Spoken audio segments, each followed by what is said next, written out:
1, 2, 3.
The subcommittee on the Constitution, voting rights, civil liberties, et cetera, come to order.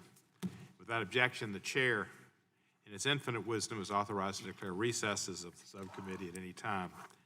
And I want to, before we get started on this hearing, I want to say what's probably on everybody's mind and hearts is that we are saddened greatly by the loss of a great American, great congressperson, but a great American and human being, and Elijah Cummings, who passed away this morning. Elijah Cummings was a defender of the Constitution, man of great knowledge and wisdom and grace, and exhibited that in all of his work in Congress, particularly as chairman of the Oversight Committee, where in a position that could become and did become somewhat adversarial, he did not allow it to go beyond what was the maximum allowance for differing perspectives and views, and worked with the Republicans. And I think he had the respect of Mark Meadows and others on that committee. So I would suggest that we take a moment of silence and in our own ways reflect on our own time that we were given and the wonderful opportunity we had to share our lives with Congressman Cummings, and extend the best to his family. So with that, we'll take a moment of silence.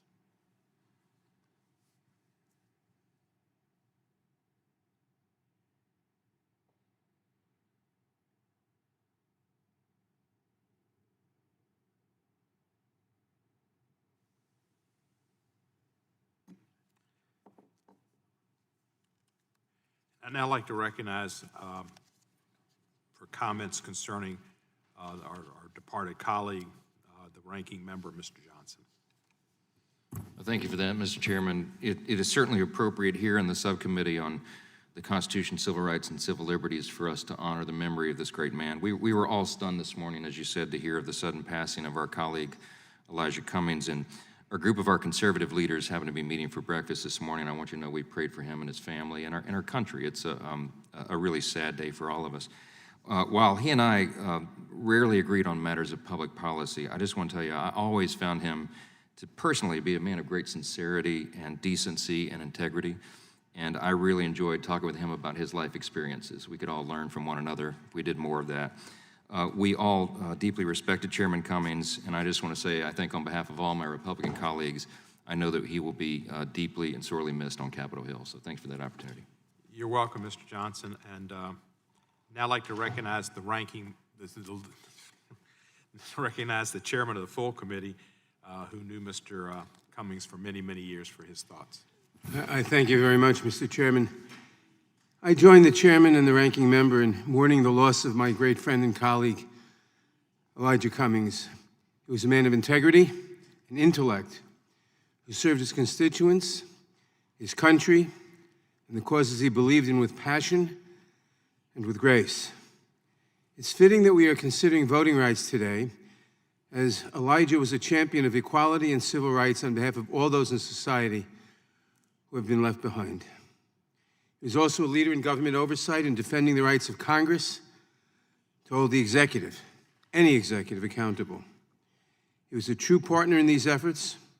His passing is a great loss for our institution, and a great loss for his constituents, and a great loss for our country. Elijah's presence, passion, and moral clarity will be missed.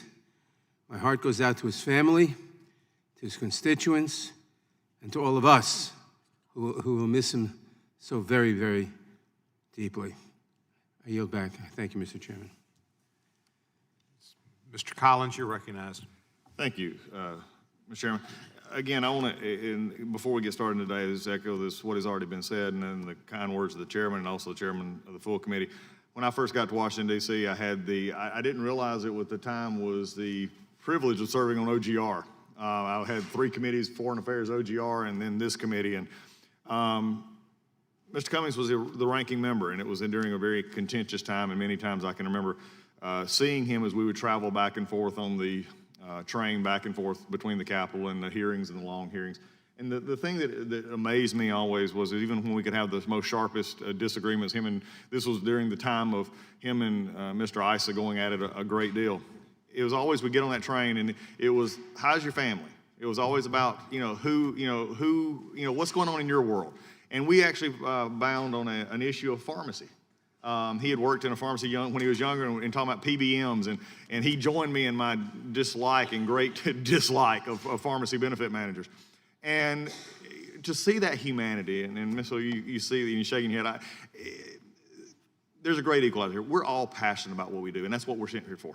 But at the end of the day, there's a commonality of death and loss that remind us of one, of our own mortality, but also of the process. And I saw something this morning on the radio, on the TV screen as I was running, because it had happened and been announced right after I got up.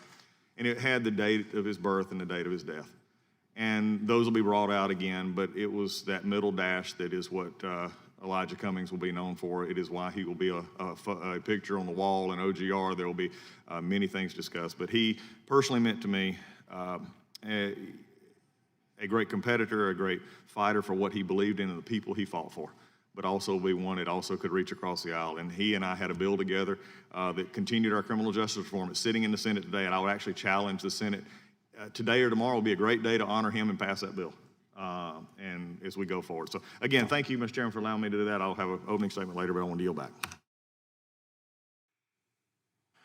So I welcome everyone to today's hearing on legislative proposals to strengthen the Voting Rights Act, and I will recognize myself for an opening statement.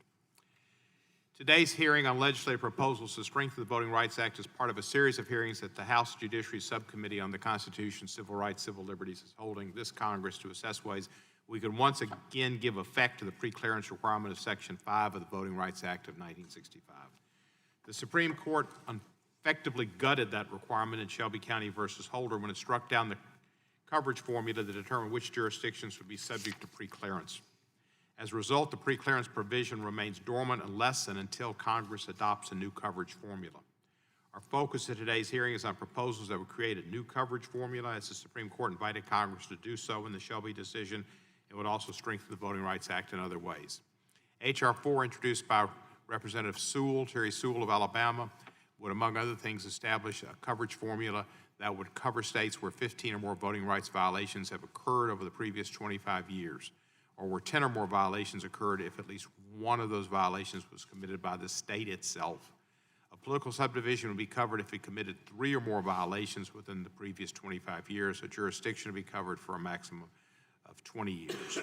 Similarly, H.R. 1799, introduced by Representative Sensenbrenner of Wisconsin, would, among other things, establish a coverage formula, although this bill proposes a shorter 15-year look-back period and cover jurisdictions with fewer violations over that shorter look-back period. The right to vote is the right that guarantees all other rights in our democracy. Unfortunately, the right of African Americans and other members of racial and language minorities to vote has been threatened and undermined throughout our nation's history. The Voting Rights Act, with an effective preclearance provision, went a long way towards righting that wrong. But sadly, since the effective neutering of the preclearance provision, voting rights for minorities once again is under sustained assault in many parts of this country. We've gathered substantial evidence over the course of 6 prior hearings before the subcommittee, as well as in 1 hearing before the full House Judiciary Committee, and hearings before other committees that has resulted in a detailed record of voter suppression efforts by states and localities and the effective absence of preclearance since the Shelby County decision. North Carolina, for example, passed a sweeping voter suppression law that a federal appeals court ultimately held to be unconstitutional, finding that it unintentionally, quote, targeted African Americans with almost surgical precision. We also heard about recent measures to make it difficult or impossible for minority voters to exercise their right to vote. These measures include polling, place closures and relocations, the purging of voter rolls that disproportionately target racial and ethnic minority voters, discriminatory photo ID laws, and restrictions on ex-felon voting, all of which are designed to make it harder for African Americans and other racial and ethnic minorities to vote. To the extent that these measures have historically been used to suppress the voting rights of racial and ethnic minorities, it is worth considering whether Congress should adopt a practice-based preclearance regime in addition to a geographic coverage formula. Last month in Memphis, we learned about Tennessee's third-party registration law that would impose draconian penalties on groups like the League of Women Voters, who work to register new voters for minor errors and omissions in registration forms. This law was the subject of a successful legal challenge. Back in May, we learned about a similar law in Texas and about many other examples of voter discrimination in that state. And we've seen states engage in racial gerrymandering designed to dilute the strength of minority voters. The Voting Rights Act preclearance provision required certain jurisdictions with a history of voting discrimination against racial and language minority groups, those predominantly, though not exclusively, in the Deep South, to obtain approval of any changes to their voting laws or procedures from the Department of Justice or the U.S. District Court for the District of Columbia before that change could take effect. This mechanism ensured that new voting rules and practices in jurisdictions with a history of discrimination were fair to all voters. It rightly prevented potentially discriminatory voting practices from taking effect before they could harm minority voters. And in this way, preclearance proved to be a significant means of protection of minority voting rights. This is why Congress had repeatedly reauthorized the preclearance provision on an overwhelmingly bipartisan basis, most recently in 2006 when the House passed the Voting Rights Act reauthorization by a vote of 390 to 33, and the Senate by 98-0 vote, a result due in no small part to the substantial efforts of then House Judiciary Committee Chairman James Sensenbrenner. In the absence of an effective preclearance regime, it is unsurprising that discriminatory measures have and will continue to undermine the voting rights of racial and language minority voters and erode our democracy. While Section 2 of the Voting Rights Act, which prohibits discrimination in voting, remains in effect, it is by itself a less effective, significantly more cumbersome, and often prohibitively expensive way to enforce the act. Most importantly, plaintiffs cannot invoke Section 2 until after an alleged harm has taken place. Requiring discrimination victims to rely solely on such a remedy effectively neuters the act. The onus, therefore, is on Congress to create a new coverage formula to restore the Act's most important enforcement mechanism, its preclearance requirement. Moreover, Congress should consider other ways to strengthen enforcement of the Act, including provisions to extend bail-in preclearance, the use of election observers, and notice and transparency requirements, as well as ways to facilitate the enforcement litigation by private parties. With preclearance, you stop the harm before it exists. Without preclearance, the harm exists, and then later you can do something to nullify the law, but the harm's been done, closing the barn door after the horse is out. I thank our witnesses and our members for being here today, and particularly Congressman Sewell for her sponsorship and her long work on this effort, and I look forward to a lively and substantive discussion. And I recognize Mr. Johnson for his opening statement. Thank you, Mr. Chairman. As I have said at previous hearings of this subcommittee, we all agree that discriminatory treatment in voting based on race or sex is abhorrent. It's prohibited by the Constitution as it should be, and it's prohibited by federal statute as it should be. We all agree on that. We've come a long, long way in the history of this country, and at hearings like this, we hear a lot about the most shameful chapters of our history, and we have to acknowledge that. I mean, it's important to note that some of the worst political violence of the Reconstruction era following the Civil War occurred in my own home state of Louisiana, where African-American Republicans, by the way, died defending the integrity of the ballot box. In 1873, for example, William Kellogg was the Republican running for governor in Louisiana, and he won with the support of African-American Republicans. The biographer of Ulysses S. Grant, Ron Chernow, writes about some of the episodes of that time period. It was violent, it was bloody. Many Democrats refused to accept the results of that election, and when William Ward, an African-American Republican, ran against Christopher Nash, a white Democrat, in Grant Parish, Louisiana, on Easter Sunday in that year so long ago, as the biographer describes, Mr. Nash led a mob of several hundred whites to set the Colfax courthouse ablaze, and dozens of African Americans were killed in that fire, despite surrendering. This was perhaps one of the worst injustices perpetuated against African Americans during Reconstruction.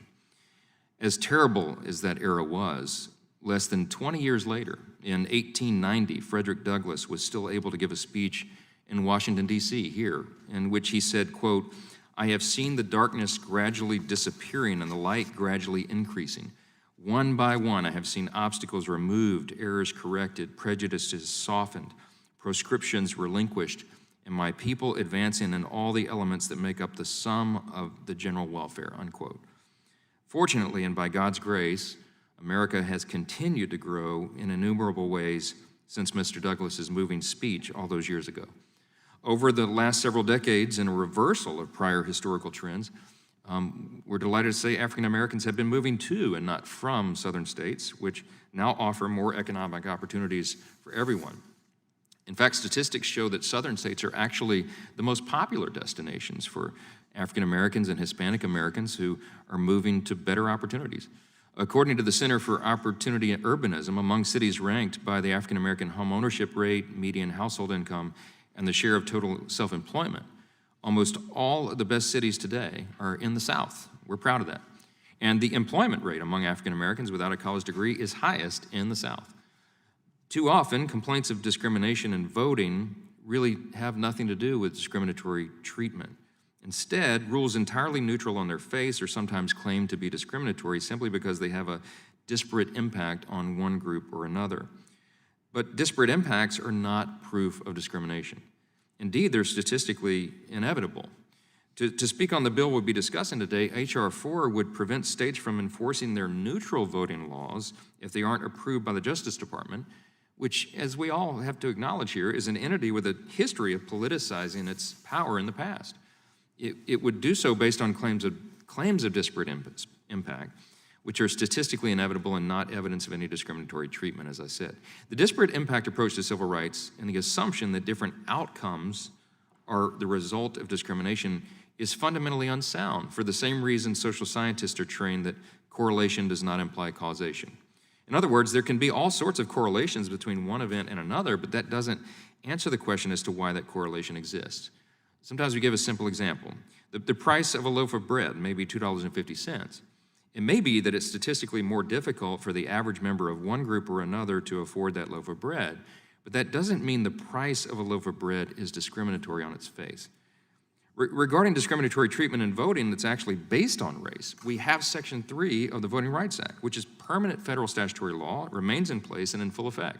And it's really important because it allows any federal judge, upon proof of discriminatory treatment in voting based on race, to subject the offending jurisdiction to whatever preclearance regime the court deems appropriate. But our fear is that H.R. 4 would go far beyond what is constitutionally permissible and allow a politicized Justice Department to veto or amend state voting laws to the political advantage of the party in power, whichever party that may be. As one of the witnesses before us today will explain, Congress can't constitutionally enact legislation denying states and localities control over their voting rules when there's no evidence they've been engaging in discriminatory treatment in voting based on race. The Supreme Court's holding in City of Bernie v. Flores held that a law enacted pursuant to the 14th Amendment must be congruent and proportional to actual constitutional violations that can be established in an evidentiary record. In considering whether law satisfies Bernie's congruence and proportionality standard, the court assesses whether a record of actual constitutional violations exists, that is, intentional discrimination in voting based on race. The Supreme Court has taken a dim view of statutes aimed primarily at eliminating disparate impacts that don't themselves violate the 14th Amendment. But that's just what H.R. 4 does. This committee and other organizations claim to have compiled evidence to demonstrate the need to amend the Voting Rights Act, but the list of examples overwhelmingly includes DOJ objections to state and local voting rule changes under Section 5 of the old Voting Rights Act, Section 2 cases, and cases in which a discrimination may be stopped, a jurisdiction may have stopped defending the case after the district court level. Department of Justice Section 5 objections are just that, and not official determinations by a court of ultimate jurisdiction that a state or locality actually engaged in disparate treatment in voting based on race. Section 2 cases can continue to be brought today, just as other civil rights cases are brought. So such cases don't demonstrate the need to amend the Voting Rights Act. And in cases in which a jurisdiction may have stopped defending the case or settled the case after the district court level, it may simply indicate the jurisdiction simply couldn't afford to continue appealing the case up to a higher court, where the jurisdiction may ultimately have won if it could have afforded its own defense. With all that said, I look forward to hearing from all of our witnesses today. We always have an open ear. It's an important discussion, and I yield back. Thank you. Thank you, Mr. Johnson. It's now my pleasure to recognize the chairman of the full Judiciary Committee, the gentleman from New York and a longtime supporter of voting rights, Mr. Nadler, for his opening statement. Thank you, Mr. Chairman. Over the past several months, this subcommittee under Chairman Cohen has held a series of hearings examining the state of voting rights in America. In 2006, Mr. Shabbat chaired the same hearings, and I was the ranking member on the subcommittee. and we held many hearings preparatory to establish the record preparatory to the renewal of the Voting Rights Act in 2006. The hearings that have been held over the past several months have documented a disturbing set of challenges, particularly in light of the Supreme Court's decision in Shelby County versus Holder, which effectively gutted the Voting Rights Act Section 5 preclearance requirement by striking down the formula for determining which jurisdictions are subject to preclearance. Today, we turn our attention to legislative proposals that would reinvigorate Section 5, including H.R. 4, the Voting Rights Advancement Act introduced by Representative Terry Sewell, and H.R. 1799, the Voting Rights Amendment Act introduced by Representative James Sensenbrenner. While these bills differ in their particulars, both propose new coverage formulas that, if enacted, would once again give effect to Section 5 and would add other enhancements to the Act. I applaud both members for their longtime leadership and bipartisan congressional efforts on this issue. I also especially thank Mr. Sensenbrenner for his leadership in shepherding the 2006 reauthorization of the Voting Rights Act, including its Section 5 preclearance requirement, to enactment with overwhelming bipartisan support when he served as chairman of the full committee. When Congress passed the Voting Rights Act in 1965, it aimed to deliver on what had long been an empty promise to African Americans and other people of color, the right to participate in our democracy as equal citizens.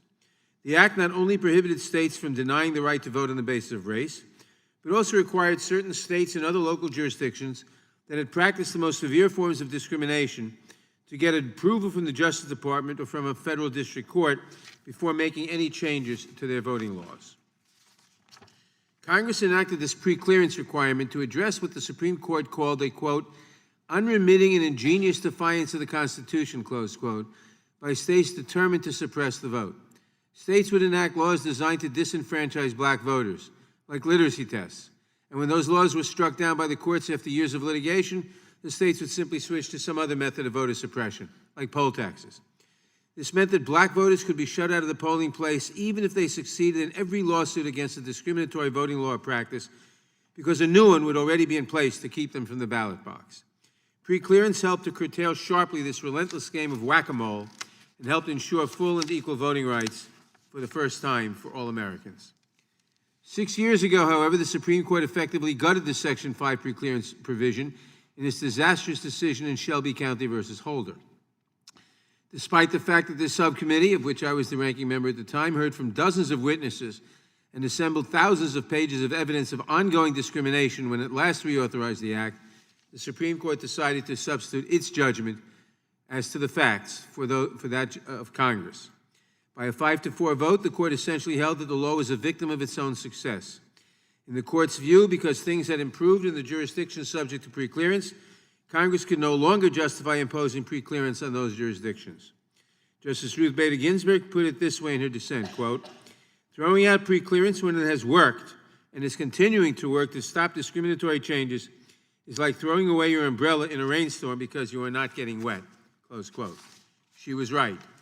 The Shelby County decision unleashed an almost immediate deluge of voter suppression laws across the nation, including in many states and other jurisdictions that had been subject to preclearance before Shelby County.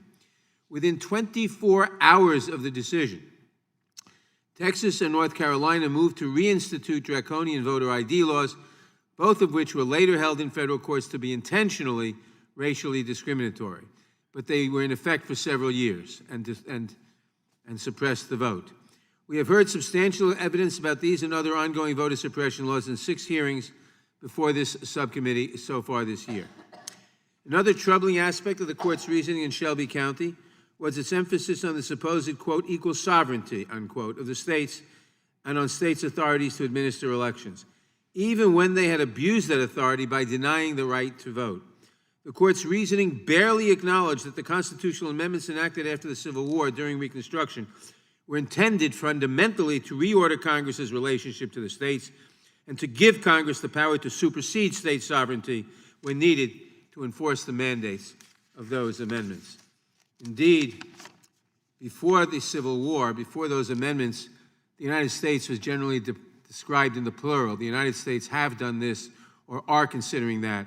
After the Civil War, it was replaced by the singular to show where the sovereignty really resided.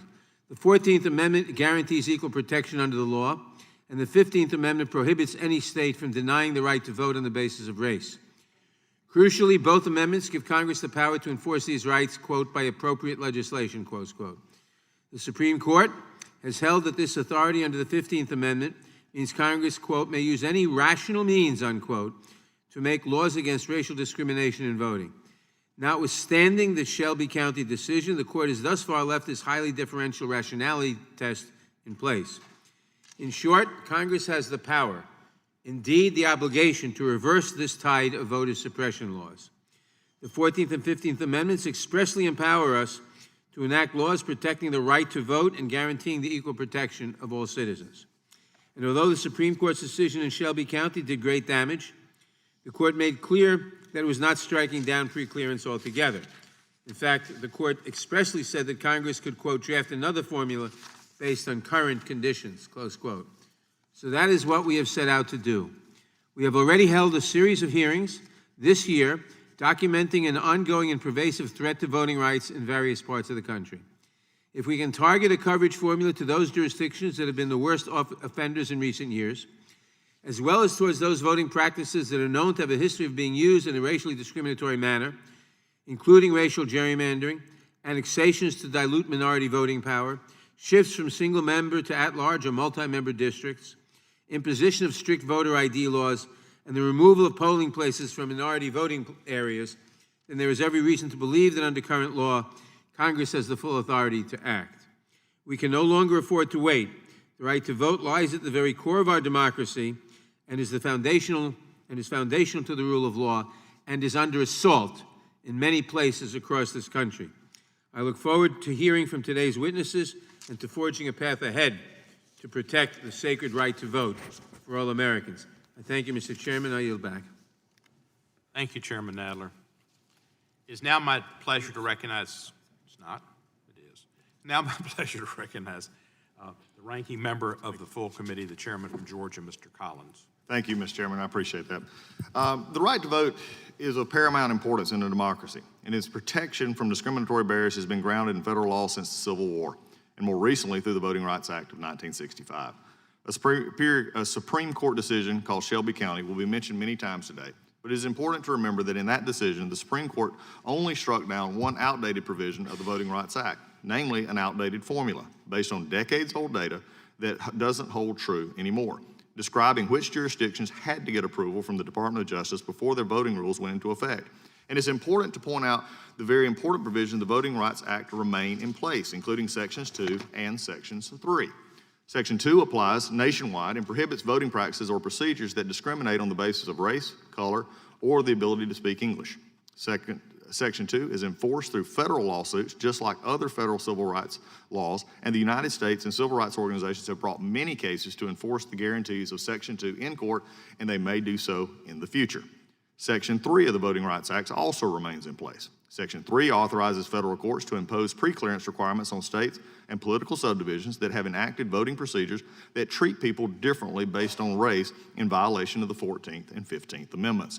If a state or political subdivision is found by the federal court to have treated people differently based on race, then the court has the discretion to retain supervisory jurisdiction and impose preclearance requirements on the state or political subdivision as the court sees fit until a future date at the court's discretion. This means that such state or political subdivision would have to submit all future voting rule changes for approval to either the court itself or to the Department of Justice before such rule changes would go into effect. As set out in the Code of Federal Regulations under Section 3C of the Voting Rights Act, a court in voting rights litigation can order as relief that a jurisdiction not subject to the preclearance requirement of Section 5 preclear its voting changes by submitting them either to the court or to the Attorney General. Again, Section 3's procedures remain available today to those challenging voting rules as discriminatory. Just a couple of years ago, for example, U.S. District Judge Lee Rosenthal issued an opinion in redistricting case that required the city of Pasadena, Texas, to be monitored by the Justice Department because it had intentionally changed its city council districts to decrease Hispanic influence. The city, which the court ruled had a long history of discrimination against minorities, was required to have their future voting rules changed, pre-cleared by the Department of Justice for the next 6 years, during which time the federal judge retains jurisdiction to review before enforcement any change to the election map or plan that was in effect in Pasadena on December 1, 2013. A change to the city election plan can be enforced without review by the judge only if it has been submitted to the U.S. Attorney General and the Justice Department and has not objected within 60 days. Voting rights are protected in this country, including my own state of Georgia, where Latino and African American voter turnout has soared. Between 2014 and 2018, voter turnout increased by double digits for both men and women in both of these communities. I would like to invite my friends on this dais, and especially the ones from the state of Georgia, to consider the data, which shows that our state is diverse and politically engaged and growing in that political involvement all the time. Despite the claims that we have heard in this committee from Stacey Abrams and others that she won an election, in fact she lost, and that voter suppression is endemic in Georgia, the facts disagree. So do the values of Georgians and Americans. We are committed to ensuring the ballot box is open to all eligible voters. We are committed to making sure constitutional means are used to accomplish that. We are committed to protecting the value of every American's voice by securing our elections from fraud. These are our priorities, these are our principles, and I look forward to hearing those today as we put this in proper context to look forward on how best to move forward. With that, I yield back. Thank you, Mr. Collins. We welcome our witnesses and thank them for participating in today's hearing. There's a 5-minute rule. I ask you to stay within the 5 minutes. When your light switches from green to yellow, it means you've got a minute to go. And when it turns to red, it means you should be finished. Before proceeding with testimony, I remind each witness that there's a statute, 18 U.S.C. 1001, that says if you say anything here in your written or oral statements that is false, that you can be subject to penalty of fine or imprisonment up to 5 years, or both. So just tell us the truth. Easy enough to do. Our first panel today is Representative Terry A. Sewell. Congressman Sewell represents Alabama's 7th Congressional District. She's currently serving her 5th term in Congress. She's the first African-American woman to represent Alabama in Congress. She sits on the House Ways and Means Committee, where she serves as vice chair. She serves on the House Permanent Select Committee on Intelligence, where she is chairwoman of the Subcommittee on Defense Intelligence and Warfighter Support. She's also served in a number of House leadership roles, including currently as a Chief Deputy Whip and as a member of the Democratic Steering and Policy Committee. She's a member of the Congressional Black Caucus, where she's co-chair of the Voting Rights Task Force and co-chair of the Congressional Voting Rights Caucus. Congressman Sewell was the first black valedictorian of Selma High School and is an honors graduate of Princeton University and Oxford University in England. She received her law degree from Harvard Law School. Congressman Sewell, in her 5 minutes, I'm sure will tell you why the Voting Rights Act is important, why preclearance is important, and why, if it doesn't hurt, why not deal with it. Congressman Sewell, you're recognized. Thank you. To Chairman Nadler, to Ranking Member Collins, to Subcommittee Chair Cohen, and Ranking Member Johnson, and to all the distinguished members of this committee, thank you for inviting me to share with you why I believe we should pass H.R. 4, the Voting Rights Advancement Act. First, I want to join my colleagues in acknowledging the passing of Congressman Elijah Cummings. Elijah was a giant among us. He loved his district and he loved this country. His legacy will live on in all of our hearts and in all of the wonderful works that he's done for this nation. I'm here today because the issue of voting rights is personal to me. Growing up in Selma, Alabama, I was surrounded from an early age by stories about voting rights, about the voting rights movement. These were not the stories told in the history books, but lesser known stories of everyday people acting with extraordinary bravery. Knowing the bravery and courage of the people of the community that I represent provided me with the strength, the resilience, and the inspiration to pursue my own dreams. Now, as the first Black Congresswoman from Alabama, I believe I have a duty to protect and advance their legacy. The Voting Rights Act of 1965 is one of the crowning achievements of their legacy. The Supreme Court, as we have heard time and time again, gutted the Voting Rights Act of 1965 in its decision in Shelby County versus Holder, which struck to the heart of the VRA. It came about because of a case in Alabama, redistricting of Calera City Council seat in Shelby County, Alabama. That seat was redrawn in a way that dramatically changed the racial makeup of its electorate. The Department of Justice voided the new map on the basis that it was racially discriminatory, and the Supreme Court ruled for the first time that Section 4 was unconstitutional and therefore gutted the full protections of the Voting Rights Act by making Section 5 null and void. With this powerful deterrent gone, a wave of restrictive voting laws came into play. Just 5 years after the ruling, nearly 1,000 polling stations were closed across the country. State legislatures, like Alabama, moved to cut access to early voting, purge voter rolls, and impose strict voter ID. In my home state, just one day after the Supreme Court's decision in Shelby, Alabama began to require photo identification to vote. The photo ID law was passed in 2011, but had been previously blocked by the Voting Rights Act, not because it required an ID. An ID sounds valid. It was a type of ID. No longer could Alabamians present a Social Security card. I must tell my colleagues, it is a validly issued federal ID, a Social Security card. Instead, under the law in Alabama, now a hunting license was permissible, and as well as a fishing license was permissible. Adding insult to injury, Alabama announced in 2015 the closure of 31 driver's license offices, one of the primary places that one goes to receive a photo ID. The majority of these DMV closures were in my county, a county that is majority Black. Alabama was not alone, and you will hear testimony from all of these witnesses that other states also installed new voter ID laws that were pernicious in its effect. In fact, the Brennan Center for Justice said that 24 states have imposed restrictions on voting since 2010. The bill that I have before you today, and I am honored to carry this bill, is H.R. 4, the Voting Rights Advancement Act. As has been said by Subcommittee Chair Cohen, it would be a modern-day formula.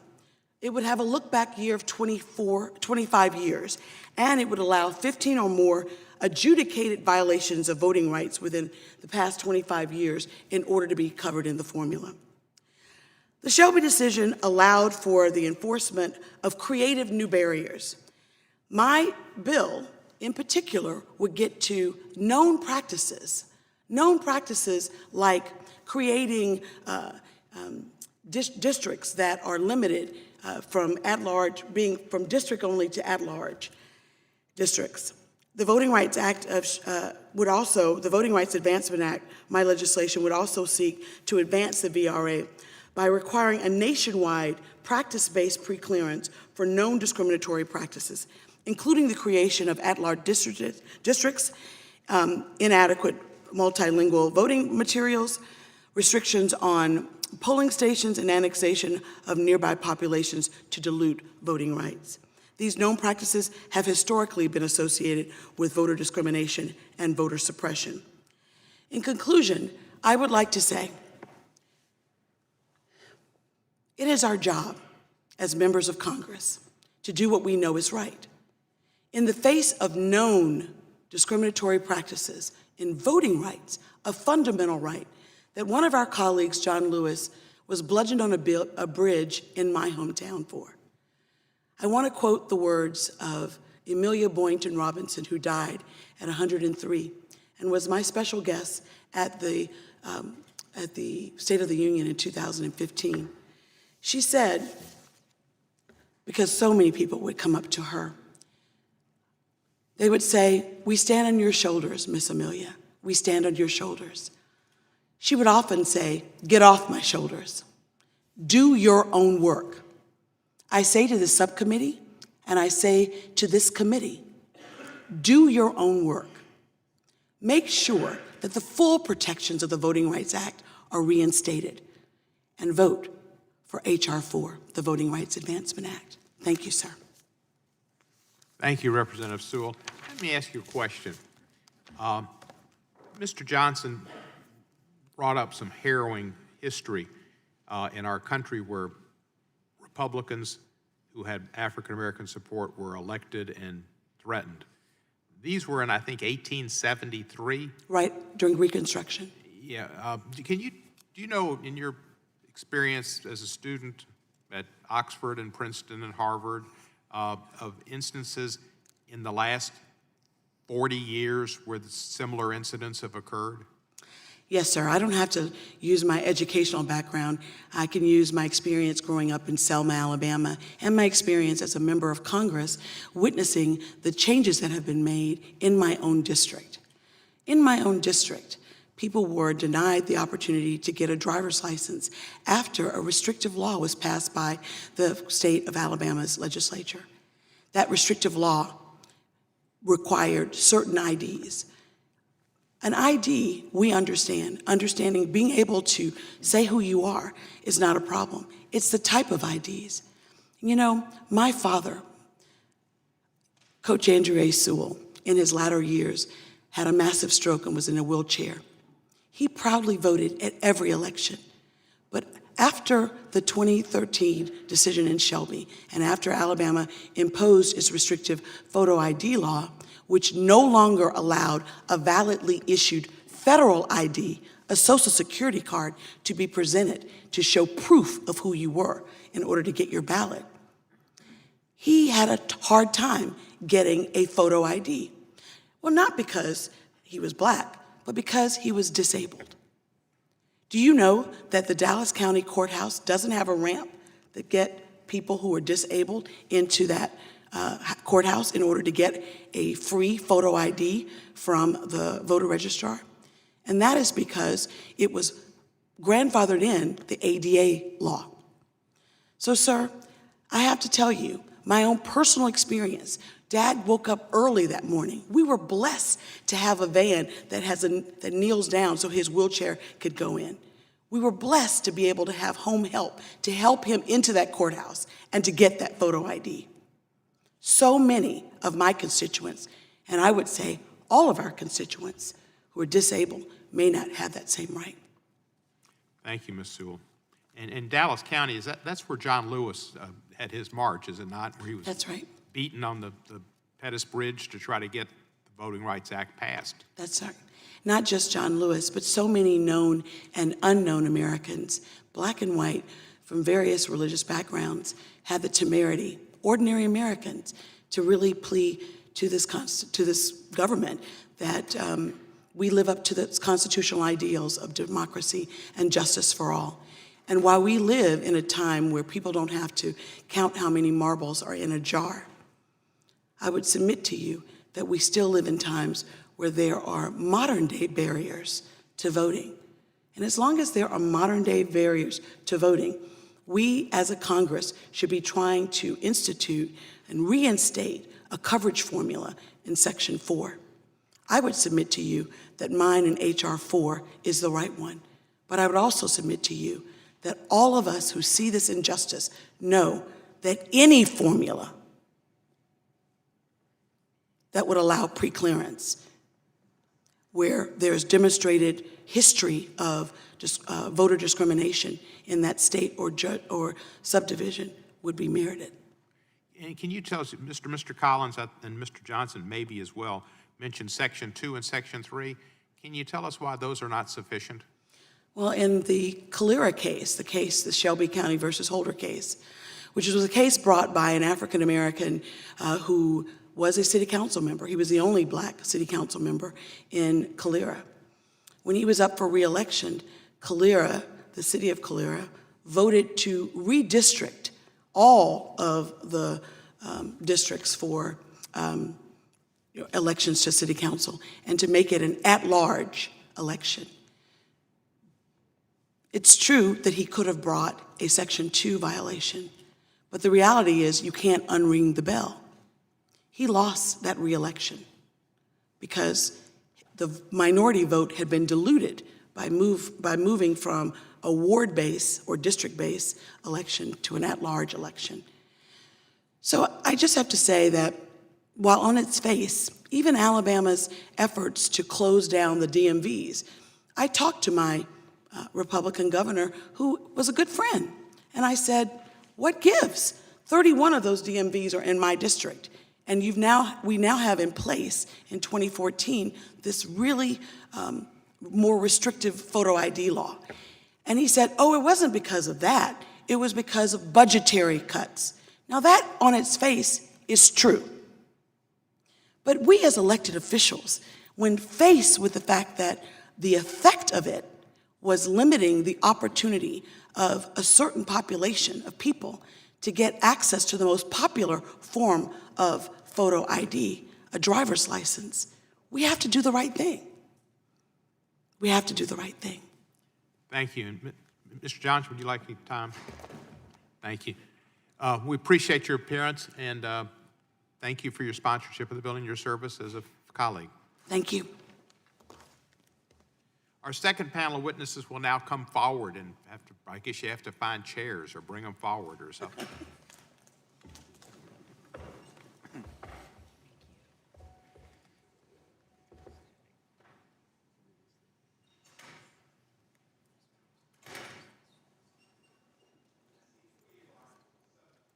Our subcommittee members have arrived, and if any one of them would like to make any remarks concerning Mr. Cummings, you're recognized at this time. Ms. Scanlon, you're recognized. I actually find it hard to have words. He was such a giant and will be sorely missed, and to be in this hearing today when he was such a giant with respect to this issue is all the more poignant. Well said, thank you. What's the problem? Yeah. Who's our staff?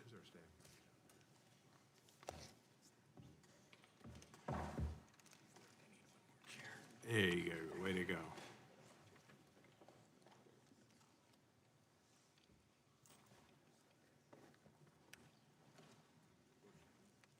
Squeeze a seat with arms here.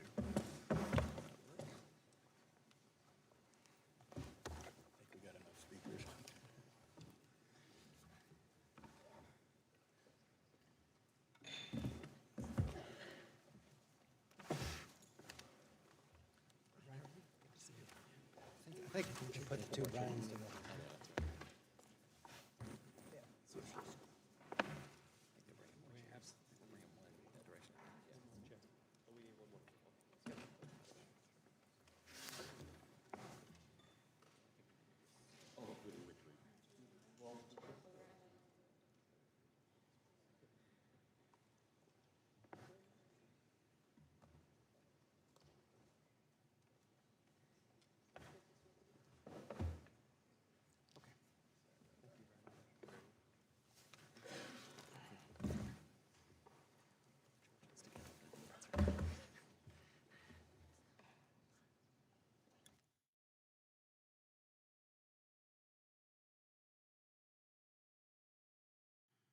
Thank you, logistics.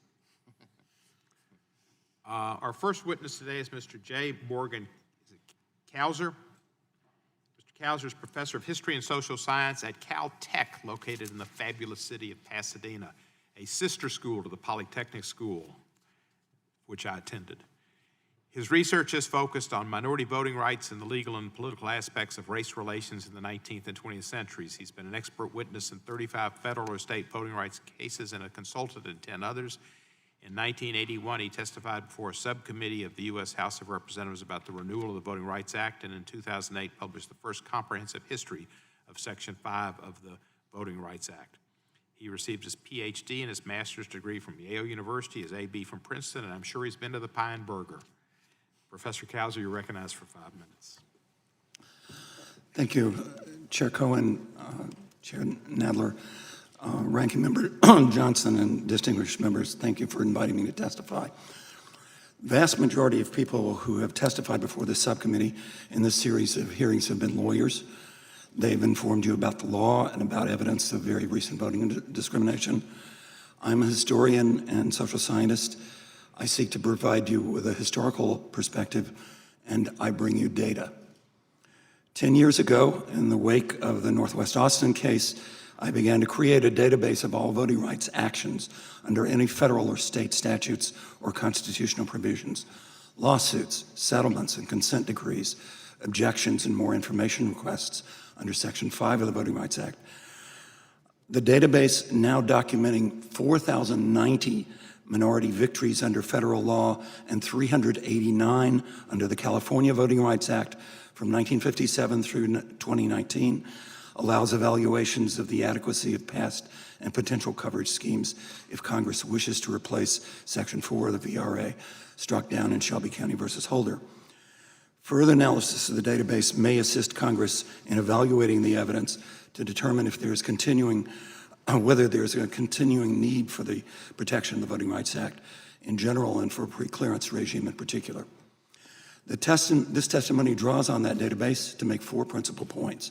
First, the original coverage scheme of Section 4, as amended in 1975 and 1970, fit the pattern of proven violations of voting rights extraordinarily well. 92% of the total actions in which minorities were successful concerned state and local jurisdictions within the area of Section 4 coverage. Second, voting rights violations did not diminish over long periods of time. There were more than 3 times as many in the 25 years after the 1982 renewal of the VRA than there were in the 25 years from 1957 to 1982, and over 90% continued to be concentrated in covered jurisdictions.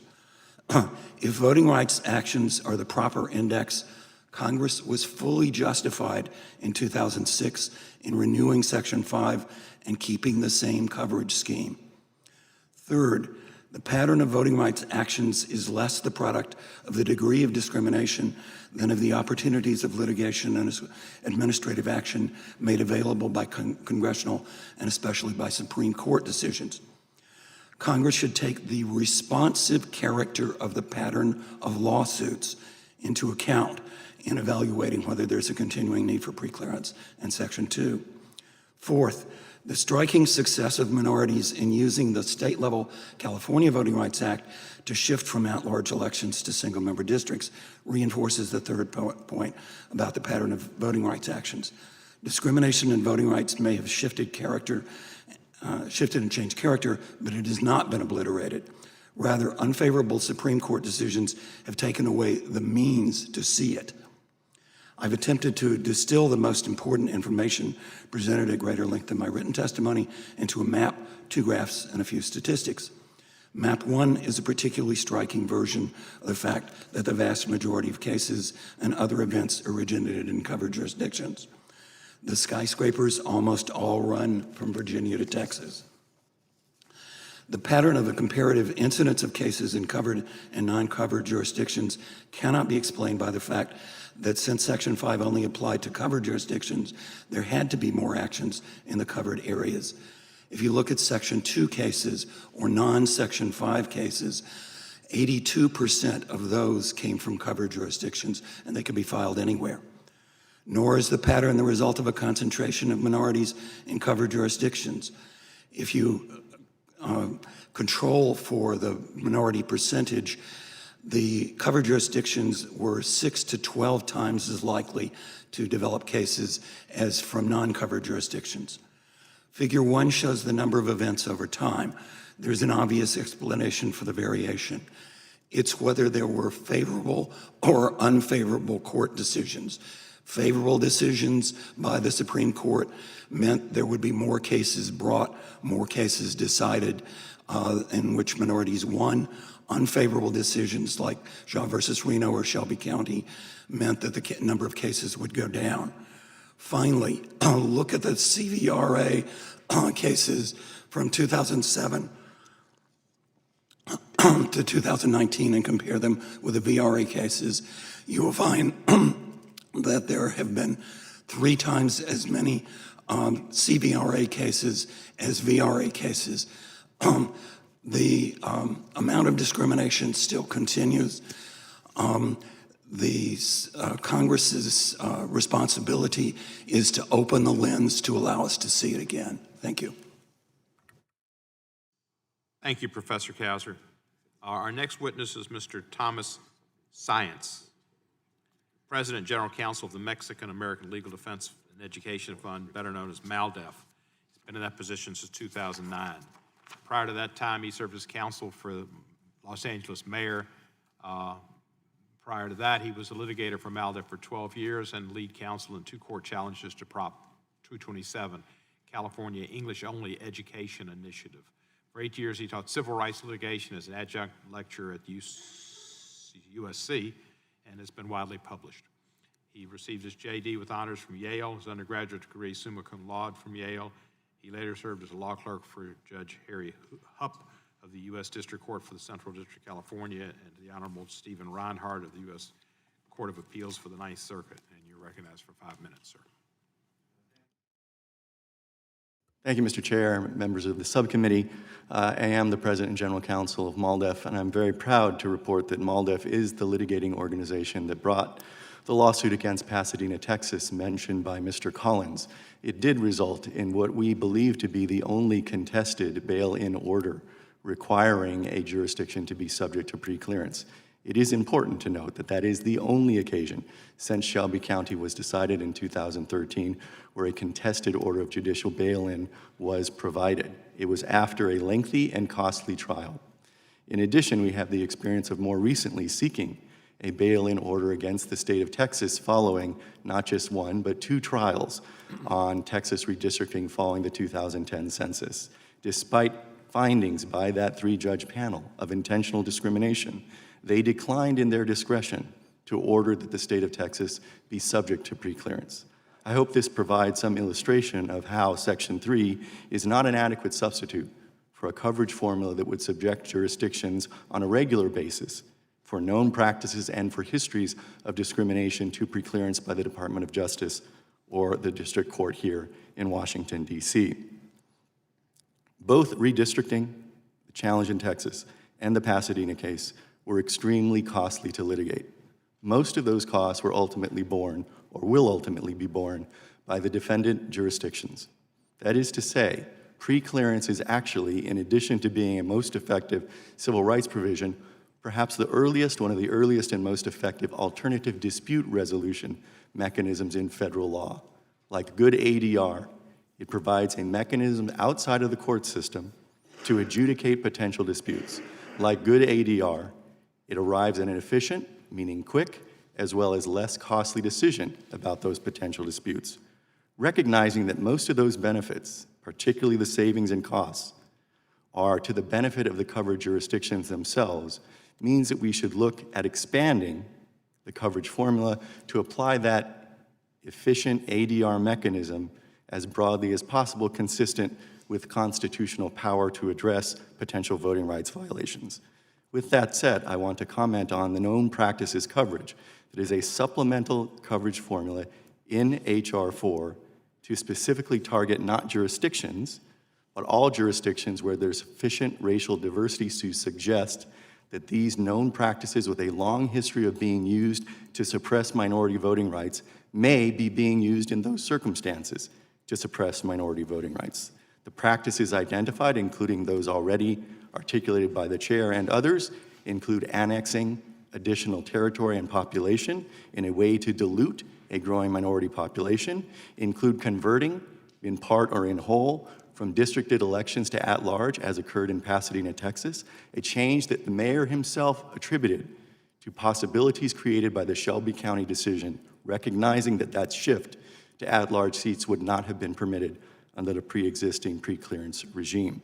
They include diminution in multilingual voting materials. They include access restrictions, such as voter ID. They include redistricting in a context of a growing minority population.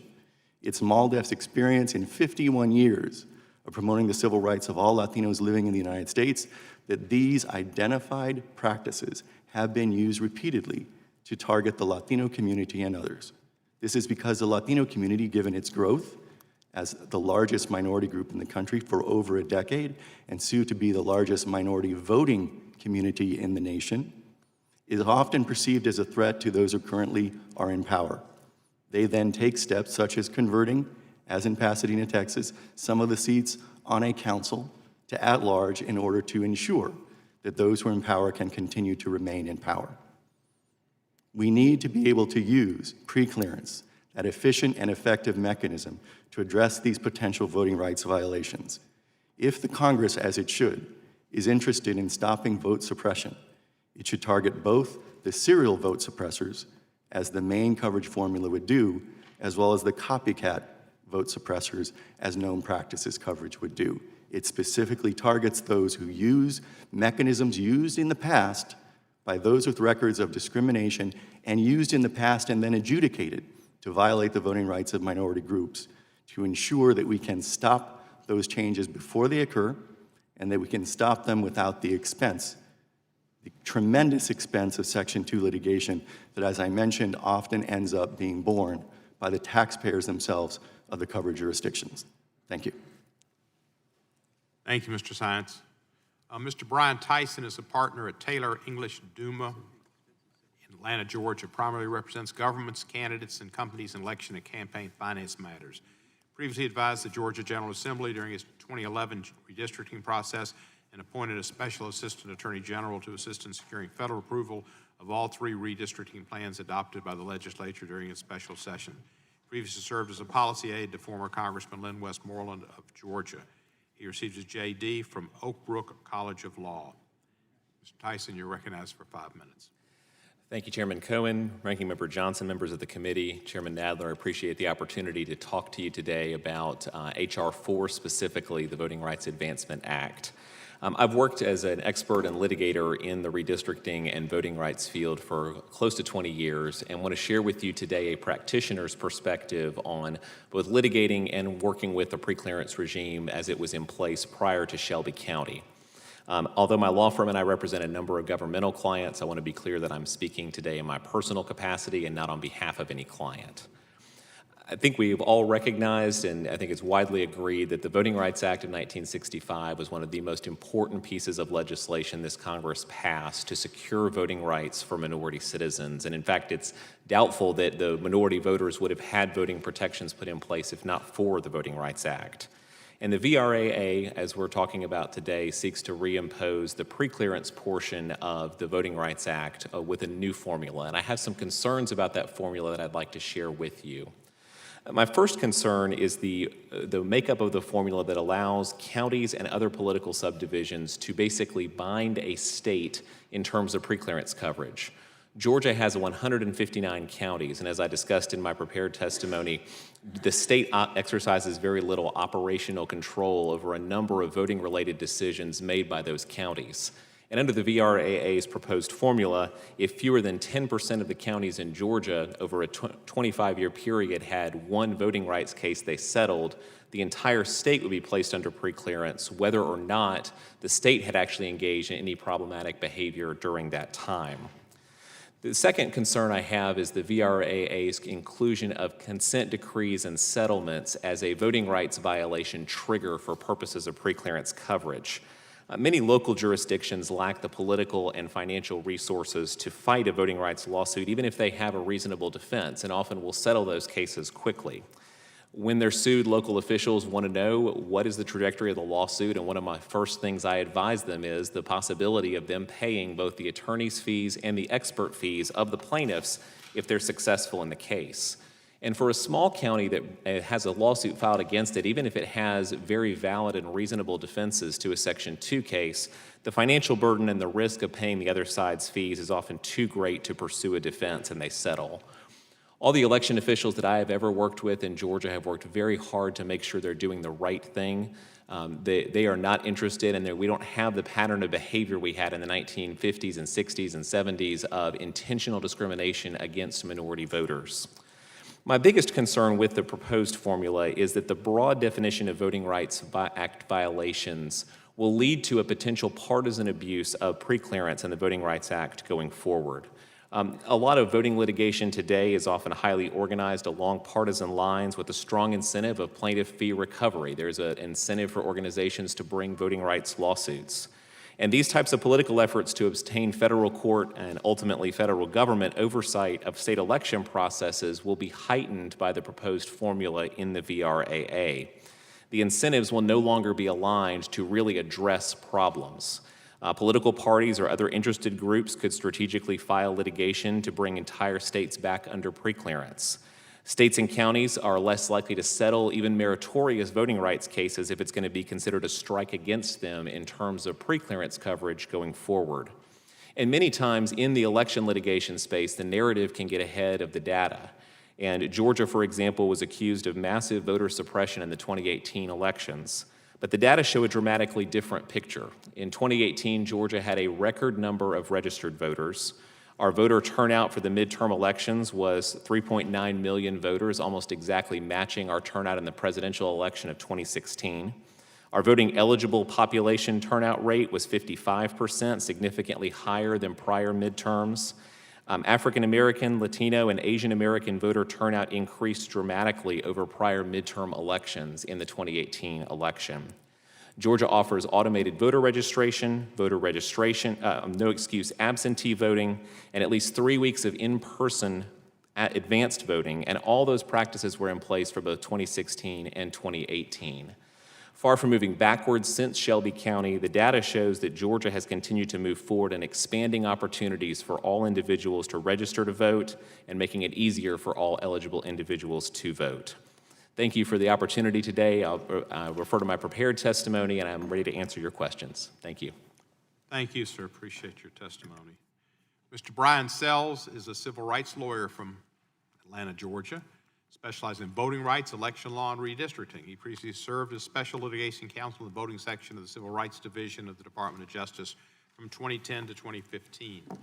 Part of the voting section's management team, he led teams of trial lawyers, analysts, and social scientists investigating and prosecuting violations of federal voting statutes, including the Voting Rights Act. Prior to that time, he served as a senior staff attorney in the Voting Rights Project of the American Civil Liberties Union in Atlanta. Received his law degree from Columbia and his undergraduate degree from Harvard. Served as law clerk to the Honorable Myron Thompson of the U.S. District Court for the Middle District of Alabama. Mr. Sells, you're recognized for 5 minutes. Chairman Cohen, Ranking Member Johnson, members of the subcommittee, thank you for the opportunity to testify at this important hearing. The subcommittee heard in prior hearings from two of my fellow members of the Native American Voting Rights Coalition, Dr. James Tucker and Natalie Landreth, who testified that first-generation voting barriers remain a problem in Indian country. First-generation barriers are those that limit a voter's access to registration opportunities, to casting a ballot, and to having that ballot counted. And the Supreme Court's opinion in Shelby County suggested that first-generation barriers are largely a thing of the past. That hasn't been my experience as a litigator in Indian country, and I'll give one example.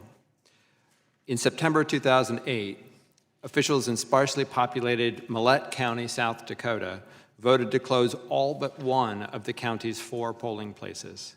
Millette County lies within the historical boundaries of the Rosebud Indian Reservation, and Native Americans make up about half of the county's population.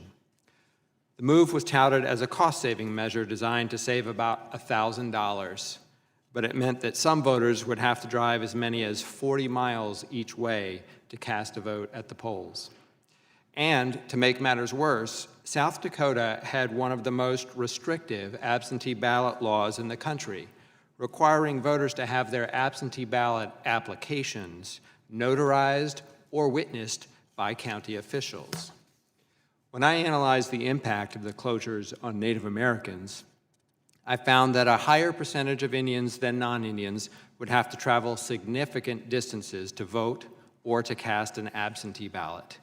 Native Americans were also much less likely than whites to have access to a vehicle or the money to pay for gas. And to add insult to injury, the all-white county commission moved the county's only remaining polling place next door to the sheriff's office, a place that would further deter Indians from voting because of a history of friction between Native Americans and law enforcement in the county. Thankfully, the county reversed course when my colleagues and I raised the possibility of a lawsuit.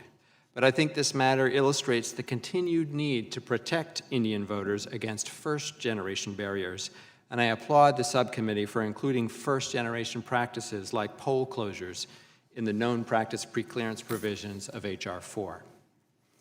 Most of my litigation in Indian country, however, has focused on second-generation barriers, electoral mechanisms that affect the weight of minority votes like at-large elections and redistricting. Second-generation barriers are a major issue in Indian country because the voting rights revolution that swept through the South in the 1970s and 80s largely bypassed Indian country. But that's no longer the case. In the 7 years between 1999 and 2006, for example, there were 8 second-generation voting rights cases brought by or on behalf of Native Americans in South Dakota alone. I'll give one quick example. The case is Black Moon versus Charles Mix County. Charles Mix has historically been a county divided. Members of the Yankton Sioux tribe, who make up approximately 30% of the county's population, live mainly in the southern part of the county, and the non-Indian population is concentrated in the northern and eastern parts of the county. There's a plaque in the main hall of the county courthouse recognizing county residents who served in the Vietnam War, and it lists not a single Indian name, even though many served. The county is governed by a 3-member county commission with each commissioner elected from a single-member district. No Native American had ever been elected to the commission. Despite a state law requiring the county to redraw its districts in February 2002, the county commission decided to leave its existing districts intact.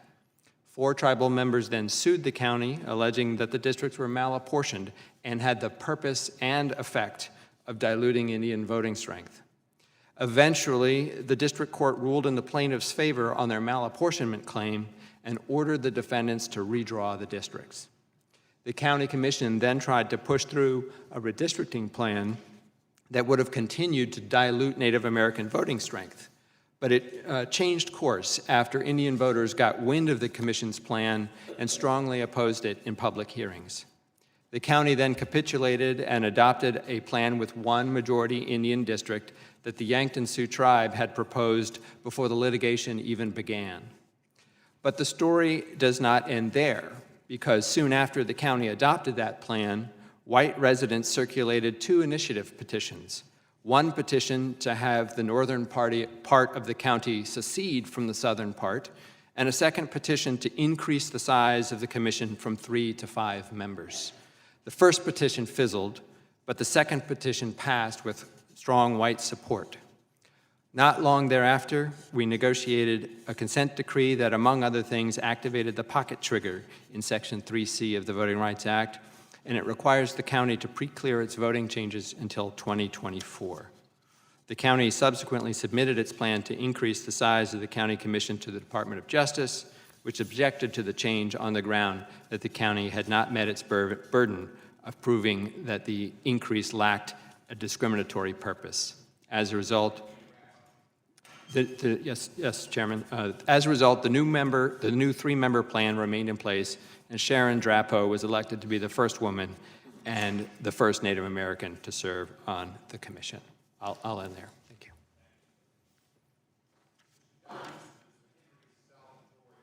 Professor of Law and Community Service at Chapman University Fowler School of Law. Served as the school's dean from June 2007 to January 2010. He teaches courses in con law and legal history, among others. He previously worked in private practice, served law clerk for Judge Clarence Thomas of the Supreme Court and for Judge J. Michael Luddick of the United States Court of Appeals, the 4th District. He received his JD with high honors from the University of Chicago Law School, where he served on the Law Review, PhD and MA from Claremont Graduate School, and a BA in Politics and Economics from the University of Dallas. Professor Eastman, you're recognized for 5 minutes. Good morning, Chairman Cornerman, Ranking Member Johnson, Chairman Nadler. Thank you very much for inviting me to aid in your deliberations on how both to strengthen and preserve the Voting Rights Act. That act, as originally adopted in 1965, as everybody has acknowledged, was one of the signature accomplishments of the civil rights era. And it's been rightly credited with greatly reducing and in many cases outright eliminating rank discrimination in voting rights that had persisted in parts of our country for a century after the conclusion of the Civil War. One provision of that act, Section 5, was an extraordinary and drastic departure from the normal rule that law must have general applicability even to warrant the name law, an idea that has been a mainstay of legal systems since at least Roseman times, and certainly here in the United States since the very founding. That section's targeting of only certain jurisdictions was upheld by the Supreme Court at the time only because Congress had determined and the court agreed that such strong medicine was needed to address entrenched racial discrimination in voting. As the court put it in that case, South Carolina versus Katzenbach, exceptional conditions can justify legislative measures not otherwise appropriate. That last phrase, not otherwise appropriate, was a strong signal from the court that at some point, the extraordinary remedy of targeting only certain states with the drastic remedy of preclearance, of seeking permission from either the Attorney General or a federal court for every change in voting law, practice, or procedures must come to an end. The states are, after all, separate sovereigns in our federal system, and they are not to be treated as children with a mother may I advance preclearance supervision of the federal government. That is why, from the very beginning, members of the court have expressed concerns about the constitutionality of Section 5, and my prepared written testimony identifies a number of examples. That is also why, several times over the last 2 decades, the Supreme Court itself more broadly has warned Congress that provisions of the Voting Rights Act have become constitutionally problematic. In Reno versus Bossier Parish School Board, for example, the court warned that a broadening interpretation of Section 5 coverage to read laws that merely prevented the favoring of racial minority groups would exacerbate the substantial federalism costs that the preclearance procedure already exacts, perhaps to the extent of raising concerns about Section 5's constitutionality. Despite that warning, Congress codified that very requirement just 6 years later in the 2006 amendments to the Act. In the 2003 case of Georgia versus Ashcroft, Justice Kennedy identified a key anomaly in the law, namely that conduct which would be unconstitutional under the 14th Amendment was being required in order to obtain preclearance under Section 5 of the Voting Rights Act. He added that this fundamental flaw should be confronted in a case in which the issue was squarely presented. But quite frankly, his advice there is not just applicable to the court, but to Congress as well. Similarly, in Northwest Austin Municipal Utility District versus Holder, the Supreme Court noted that the plaintiff had raised a big question about the constitutionality of Section 5, but did not reach that question because of a preliminary issue of statutory construction allowed it to void the question at the time. The decision was nevertheless a broadside criticism of both Section 5 and the triggering formula found in Section 4, criticisms that would come to the forefront in Shelby County. And although Shelby County Court invalidated only Section 4's triggering formula, it continued to identify significant constitutional problems with Section 5, problems that, as Justice Thomas noted in concurrence, led to the inevitable conclusion that Section 5 is, under modern circumstances, unconstitutional. Yet instead of addressing those increasingly manifest constitutional problems, the Voting Rights Advancement Act, H.R. 4, doubles down on them. Granted, it proposes a new triggering formula that is not based on 50-year-old data, the principal problem identified in Shelby County, but that was not the only problem identified in Shelby County. The very notion that preclearance requirements apply only in some parts of the country and not others is itself constitutionally problematic. Section 5 continues to violate that general rule. But the constitutional problems with the Voting Rights Act, as have been amended over the years, run even deeper than that. I was a law clerk at the Supreme Court when the City of Bernie case was decided. And that says that reminds us that the power that Congress has under Section 5 of the 14th Amendment and the identical provisions in a number of other amendments is to enforce the provisions of that amendment, not add to them. And so when the Congress adds to those requirements, they can only do so if their remedy is proportional and congruent to the constitutional violations. Converting the Voting Rights Act, as happened in 1982, from one focusing on intentional discrimination to one focusing focusing merely on disparate impact is itself constitutionally problematic under the city of Bernie. I would encourage this body to look at those kind of constitutional infirmities that the court has repeatedly brought to your attention in order to save the Voting Rights Act, rather than ensuring that the entire act ends up being held to be unconstitutional if we don't act now to save it. Thanks so much. Thank you, Mr. Eastman. Our next witness is Mr. Arturo Vargas, as Chief Executive Officer of the National Association of Latino Elected and Appointed Officials, a position he's held since 1994. Prior to joining NALEO Educational Fund, he held various positions at MALDEF, and before there, he was Senior Education Policy Analyst at the National Council of La Raza in D.C. Nationally recognized expert in Latino demographic trends, electoral participation, voting rights, the census, and redistricting. Master's degree in education, a bachelor's degree in history and Spanish from Stanford University. Mr. Vargas, you're recognized for 5 minutes. Thank you very much, Mr. Chairman, Chairman Nadler, Ranking Chairman Johnson, and members of the Judiciary Committee. Thank you for the opportunity to testify before you today.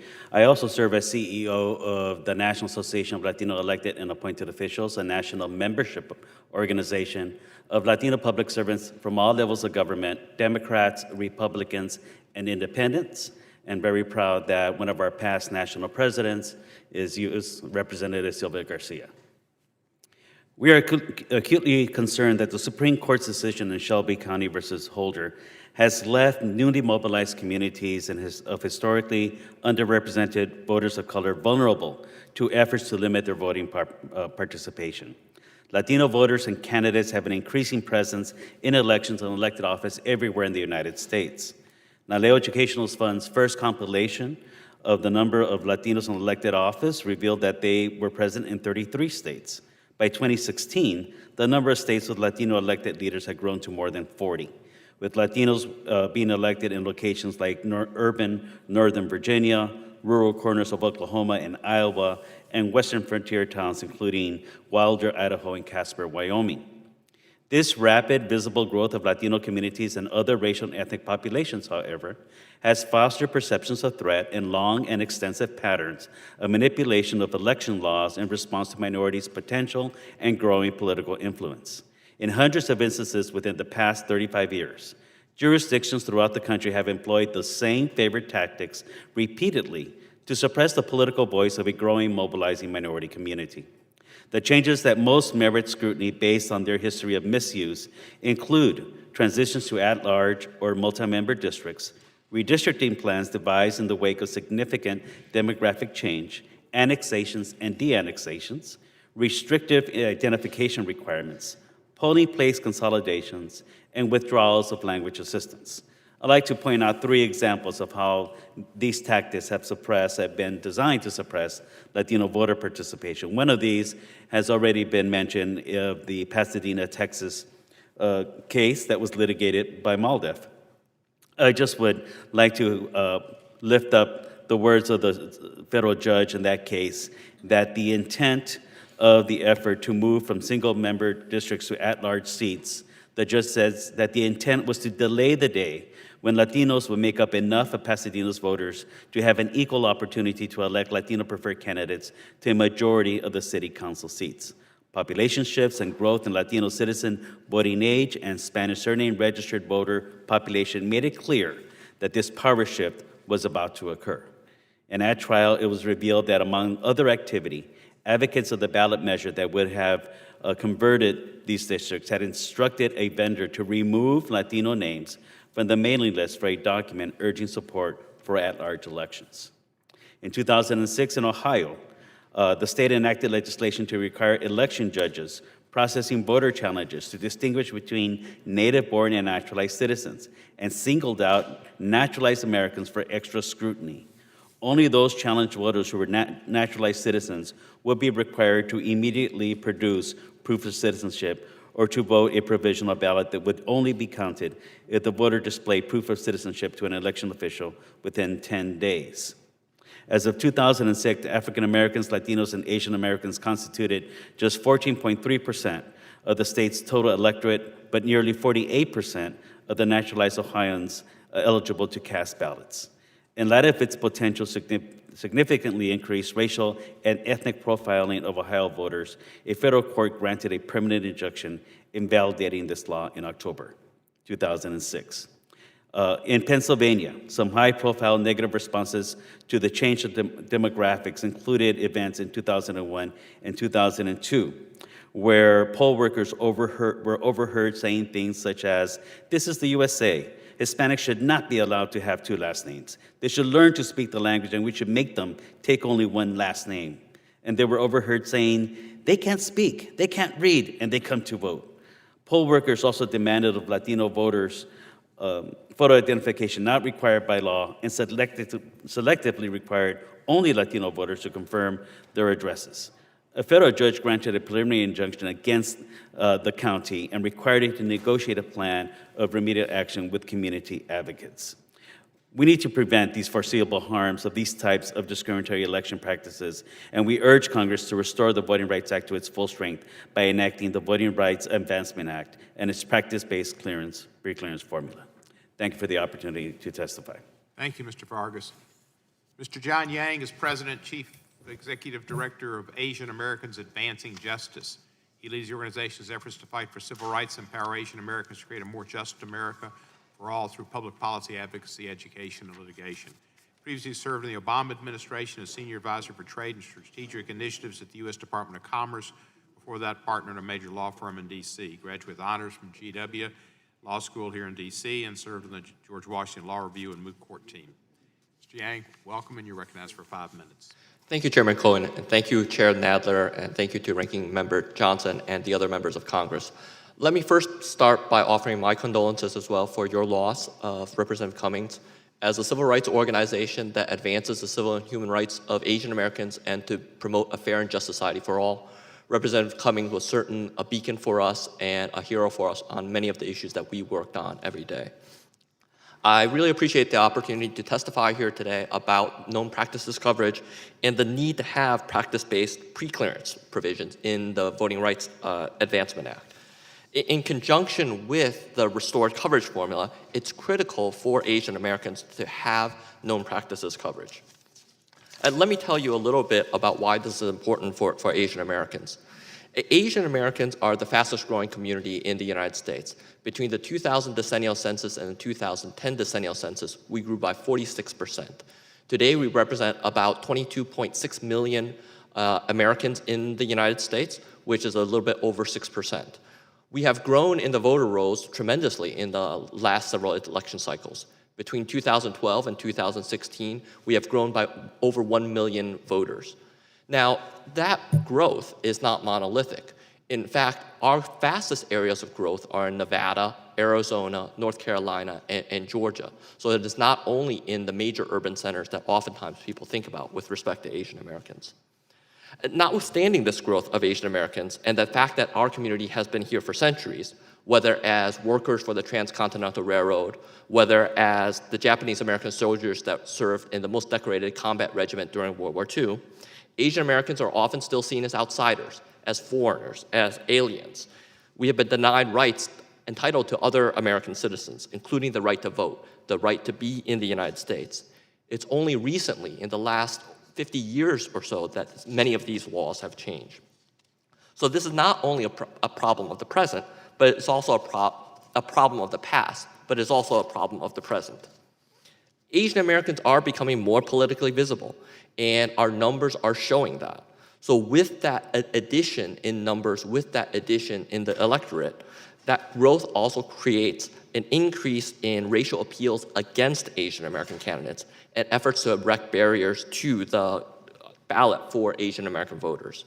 For example, in 2004, the primary elections in Bayou de Batry, Alabama, supporters of a white incumbent facing a Vietnamese American opponent during the primaries challenged the eligibility of only Asian American voters at the polls and falsely accusing them of not being American citizens or not being city residents.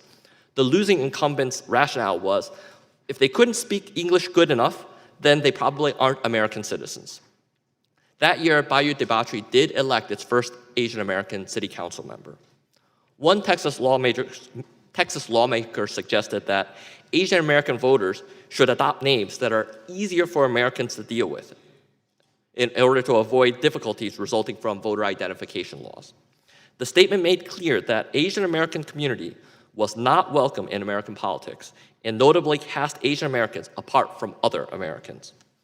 So as you've heard from my colleagues and other witnesses today, these practice-based pre-clearance programs focus on these practices that have been shown to be used against the political voice of a growing emerging community of voices.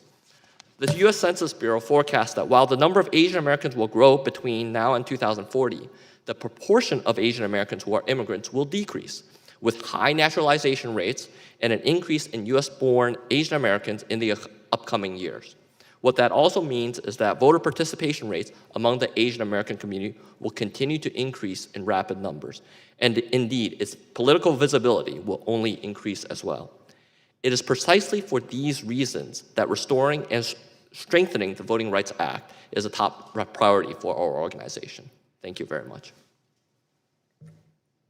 Thank you, sir, Mr. Yang. I appreciate it very much. Our next witness is Ms. Janae Nelson, Associate District Counsel for the NAACP Legal Defense Fund.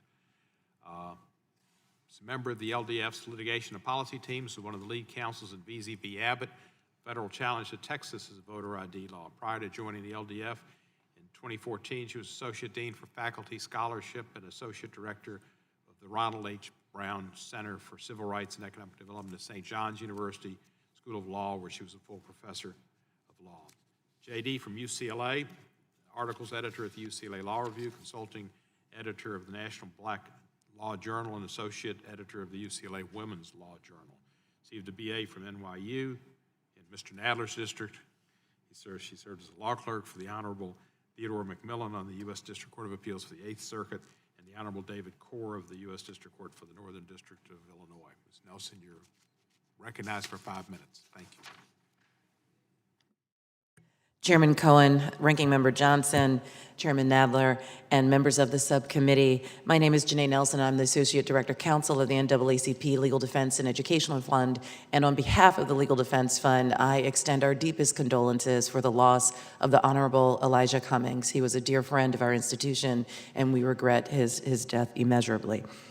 Thank you for the opportunity to testify this morning on the might of Congress's enforcement power in the area of voting and the critical need to exercise that power by passing the Voting Rights Advancement Act.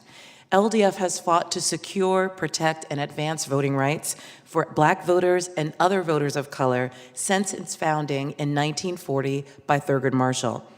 From our early victory in 1944, eliminating all white primaries in Texas, to our victory a full 70 years later in 2014, proving the racially discriminatory intent and effect of Texas's voter ID law, LDF has challenged both blatant racially exclusionary voting barriers and their modern-day corollaries. As a result, we can attest to the exigent need for Congress to restore and strengthen the Voting Rights Act of 1965. Indeed, Congress has the explicit constitutional duty to ensure the equally protected vote of every eligible voter, regardless of race. Racial discrimination in voting is so antithetical to our democratic ideals that we amended the Constitution to expressly prohibit it and to expressly delegate to Congress the ability to enforce its protections.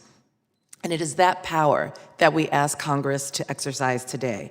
Since the Supreme Court's decision in Shelby County versus Holder gutting the VRA's preclearance provision in 2013, there has been a proliferation of discriminatory voting practices across the country.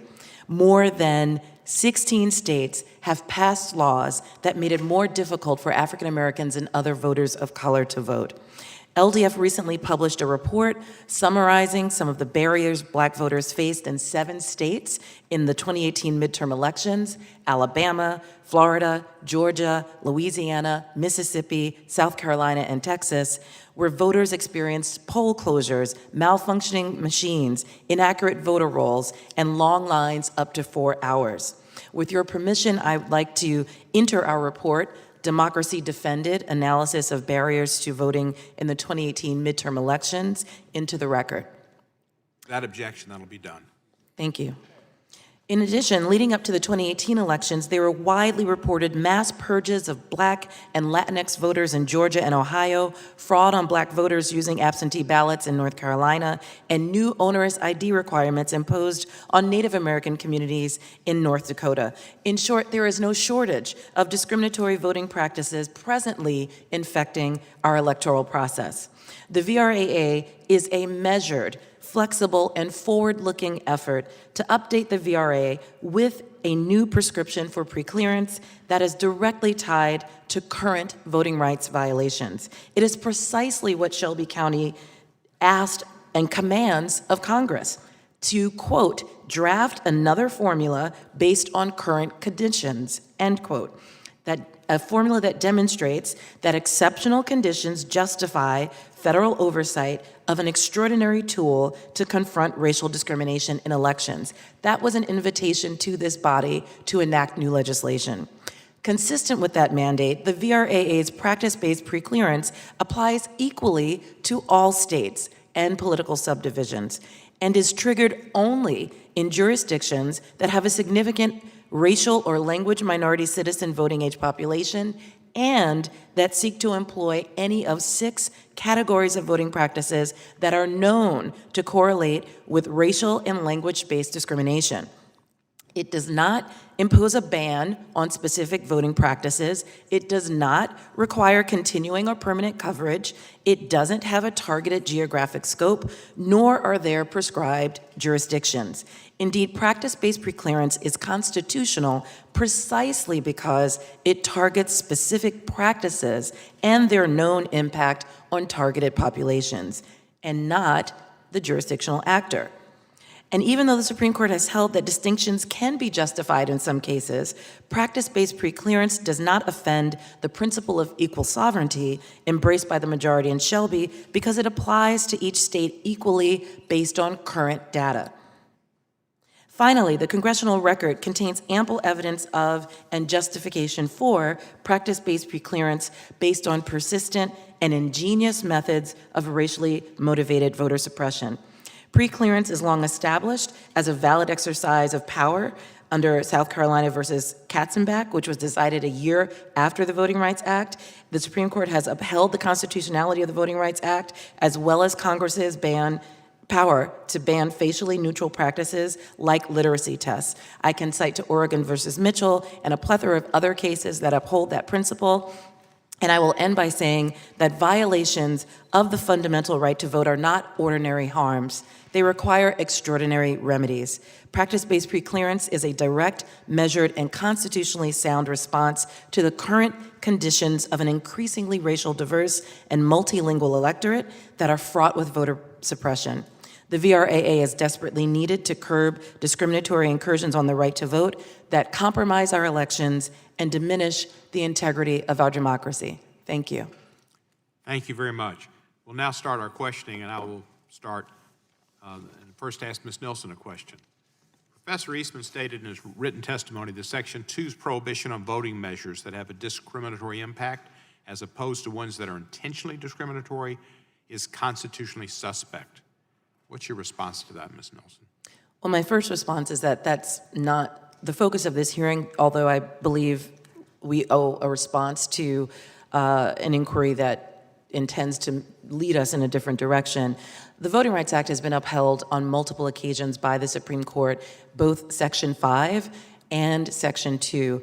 Section 5 was most recently clearly rubber stamped by this current court in 2013 in this Shelby County decision that all of us lament. The one thing that came out of that we can rely on for some assurance is that the court had an opportunity to say that it was unconstitutional and did not. Instead, it extended an invitation to this body to come back with a new pre-clearance formula, and that is exactly what this body has done, and I hope we will adopt that measure. In terms of the Voting Rights Act as a whole, the Supreme Court has never applied the congruence and proportionality test that Mr. Eastman suggests that came out of the city of Bernie versus Flores to legislation under the 15th Amendment. And Congress draws heavily upon the enforcement powers of the 15th Amendment in its exercise of enforcement powers in enacting the Voting Rights Act and enforcing its provisions.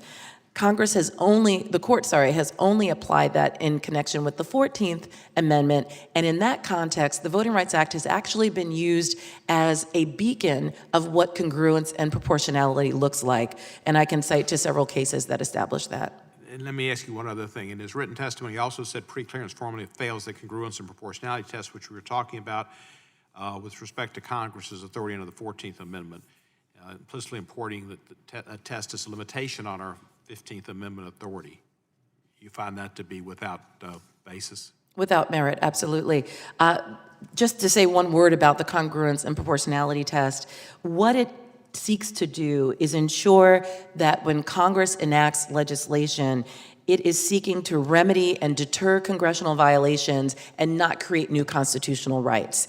And that's precisely what the Voting Rights Act does. It is seeking to remedy violations that many of us here on this panel have identified and that have already put into the record. It seeks to deter those constitutional violations by ensuring that there's preclearance and federal oversight of voting changes. It does not in any way alter the fundamental right to vote that the Supreme Court established back in 1886 as preservative of all rights. And do you happen to know the history in 1965 Act that when Section 5 was first passed, what the history was on that and why they felt that was necessary?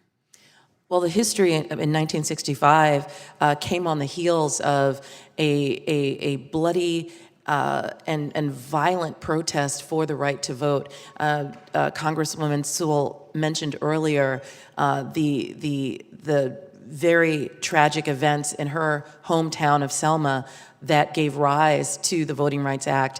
And that was really just the culmination of decades of violence visited upon African Americans who dared to exercise their citizenship through the political process. And most of those states that were in that formula were in the Old South. And you mentioned some states in your testimony where you had litigation. And they were Texas, Louisiana, Mississippi, Alabama, Georgia, South Carolina, and there might have been another one, but I think that's got it. Missouri, and yeah, but that was not covered by Section 5. Mm-hmm. Well, yeah, but then they joined the SEC, so in essence, they admitted they probably should have been there. It's a sports thing. Did not the states that were chosen pretty much mirror the problems that have existed in our nation with civil rights laws that have tried to inhibit people's right to vote? So back in 1965, the states that were covered under Section 5 were states with some of the most virulent histories of racial discrimination in voting. There were others that ultimately came to be covered under Section 5, including my home state of New York and New York City, portions of the city that engaged in racial discrimination. But they did a pretty good job. I mean, we've limited time, so I want to ask Professor Kauser, who's the statistics pro. Pretty much, you showed where most of the cases have been brought were in those jurisdictions which were covered by the preclearance requirement. Give us a little flesh on the bones of that. Yes, that's true. Also, the 70 and 75 laws were important. About 20% of the instances come from Texas, which wasn't covered in the original 65 Act. They were in the Southwest Conference. That's true.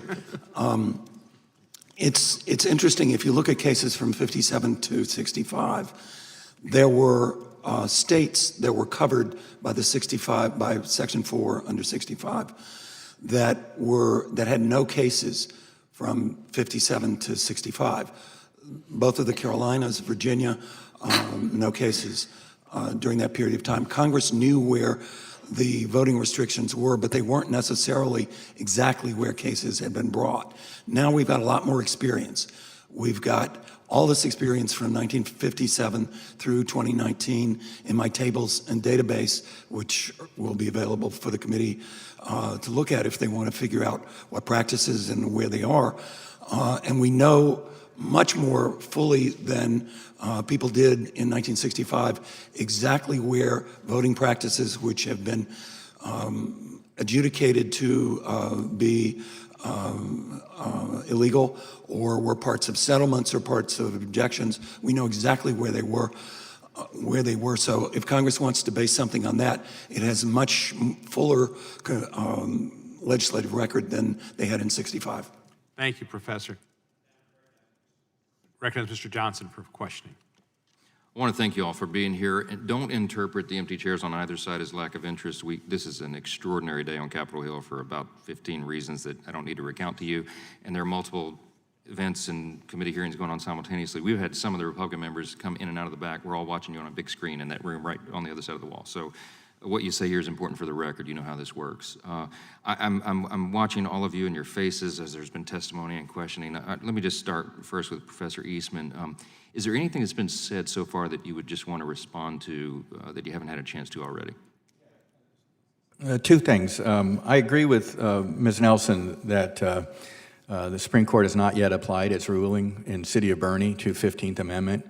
But the enforcement language of Section 2 of the 15th Amendment is identical to the enforcement language of Section 5 of the 14th Amendment. The notion that they would read that language differently is therefore not something I would anticipate this court doing. The second thing I'd really like to explore with Professor Kauser, and I know he's not an attorney, but if I could have him in deposition, I'd like to explore the question, because he divided his data set, but pre and post 1982. Well, a dramatic change in the Voting Rights Act occurred in 1982. We changed Section 2 from a intentional discrimination statute to a disparate impact statute. And so I'd like to ask whether his data set controlled for that. If there was an increase in Section 2 intentional discrimination cases, that might be evidence of an ongoing problem. If what you've got is new cases that could not have been brought prior to 82, that's no indication of a problem with the existing Section 2. It's that we've now got a new cause of action that didn't exist before. And I strongly suspect it's the latter. Let me stop you, and I'll go to Professor Kauser. Would you want to respond to that and answer? I'll be happy to. What I was trying to show was that things didn't get better suddenly as you move on in the years. That after 82, there were 3 times as many violations after 82 as there were before 82. But there was a considerable disagreement as to whether the amendments in 1982, which I testified on in 1981, were clarification of the law or a change in the law. Section 2 had almost never been used before 1980, before the Bolden case. And so most of the litigation and the events from pre-82 didn't concern Section 2. Section 2 was invigorated simply by the discussion and by the fact that you had a specific checklist in the Senate report for exactly what you had to do to litigate and win a Section 2 case. So there were changes, to be sure. More attention was devoted. I don't think that there was a change in congressional intention. I think Congress had the intent of having an effect provision in Section 2 beforehand. Let me put the volley back to Professor Eastman. So you want to respond to that? Yeah, look, I mean, Supreme Court held I'm drawing a blank on the case name, in 1980, that Section 2 only reached intentional discrimination.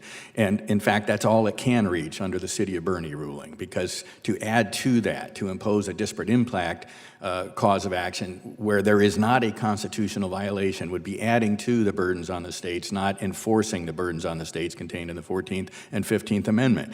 And so Congress deliberately changed 1982 in reaction to that case to make clear that it would allow for disparate impact claims that had not been the case before. And I think that's a huge distinction, because any single procedure that you change, whether you move a polling place down a block, you can make the case it's going to have a disparate impact. There's no question that leads to increased litigation over those things, increased claims of preclearance, increased grounds for denial of preclearance.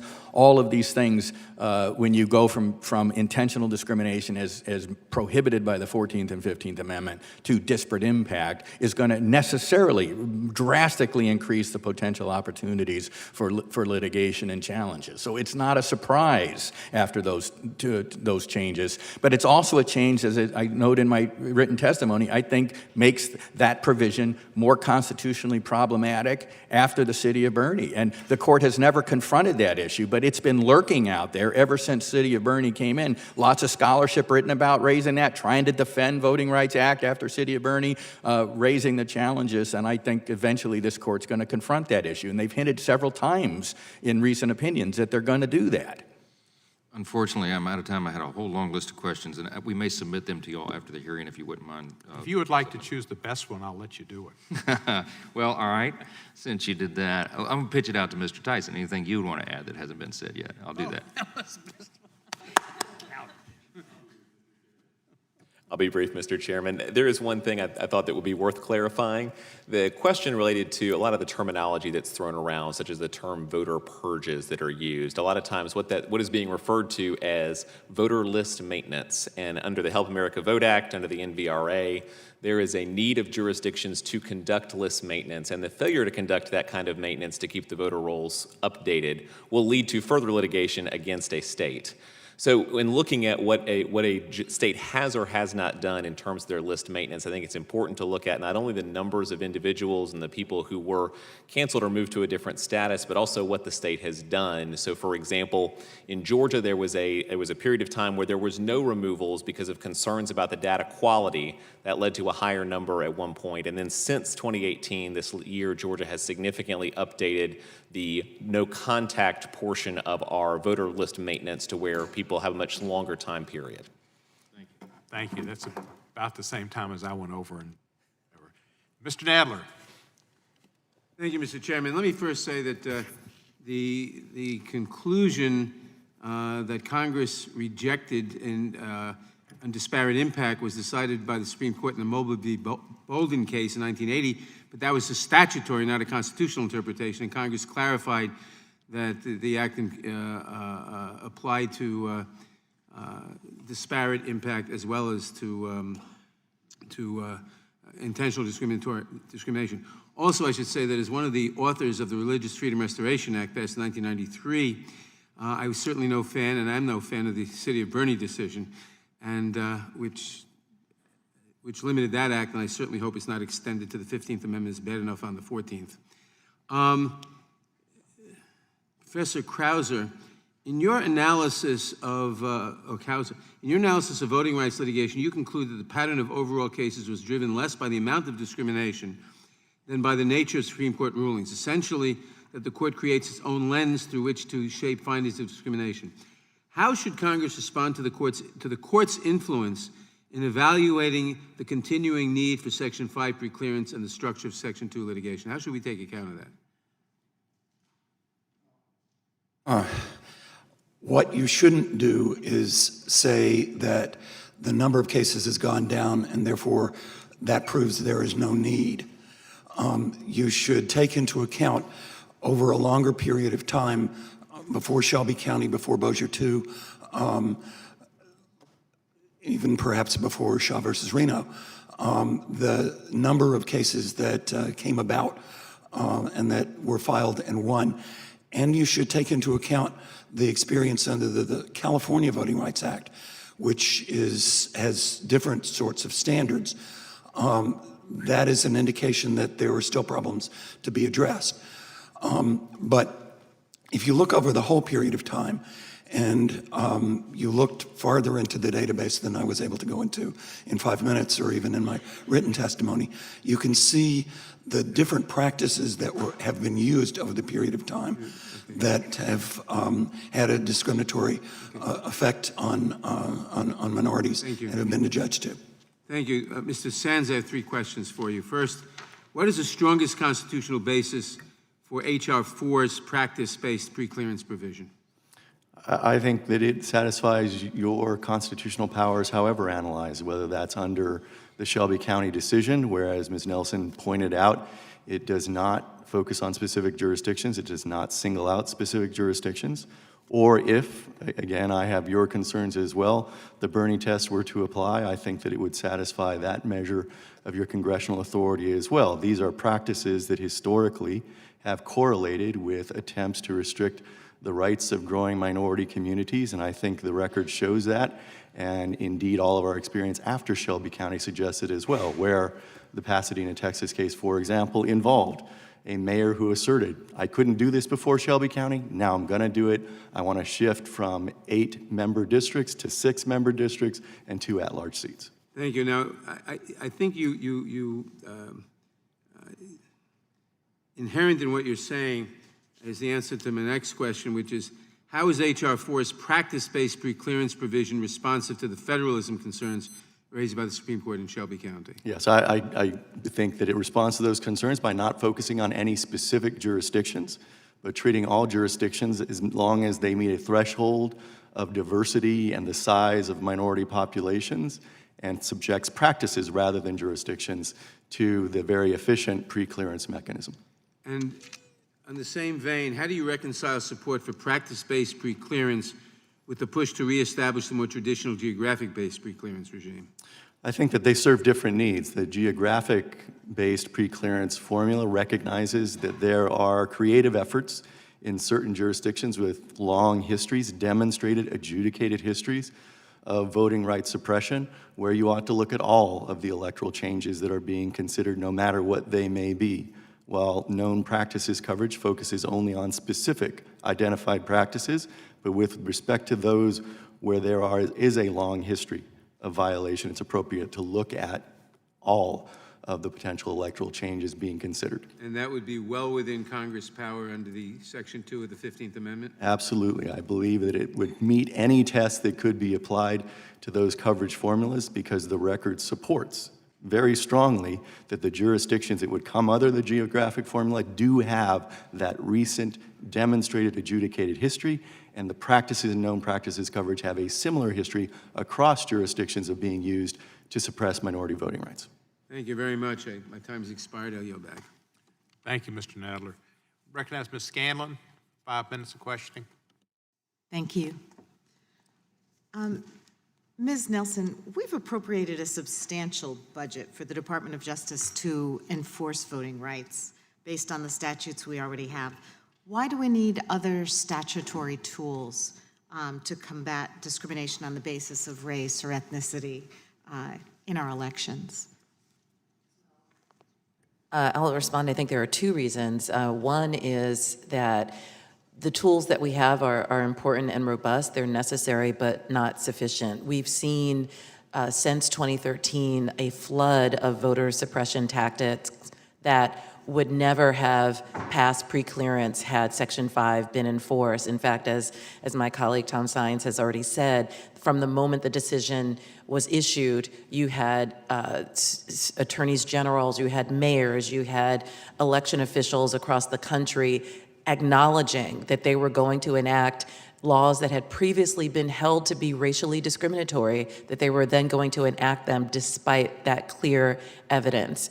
The other answer I would give is that we need laws that will protect voters no matter the administration, no matter the will of any particular Department of Justice to enforce the laws that we have. And preclearance does just that. It allows for transparency in electoral processes. It allows for the government, or in fact forces the government to have to opine on voting changes in jurisdictions that meet the criteria of practice-based preclearance. Okay.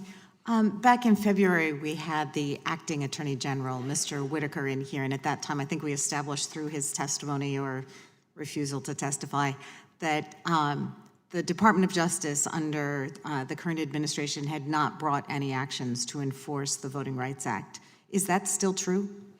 I believe that is still true. I don't know of any action that's currently pending, despite what is widely reported as an epidemic of voter suppression, particularly leading up to an election that we already know has is threatened by not only domestic voter suppression tactics, but foreign interference that's also rooted in racial discrimination, particularly against African Americans.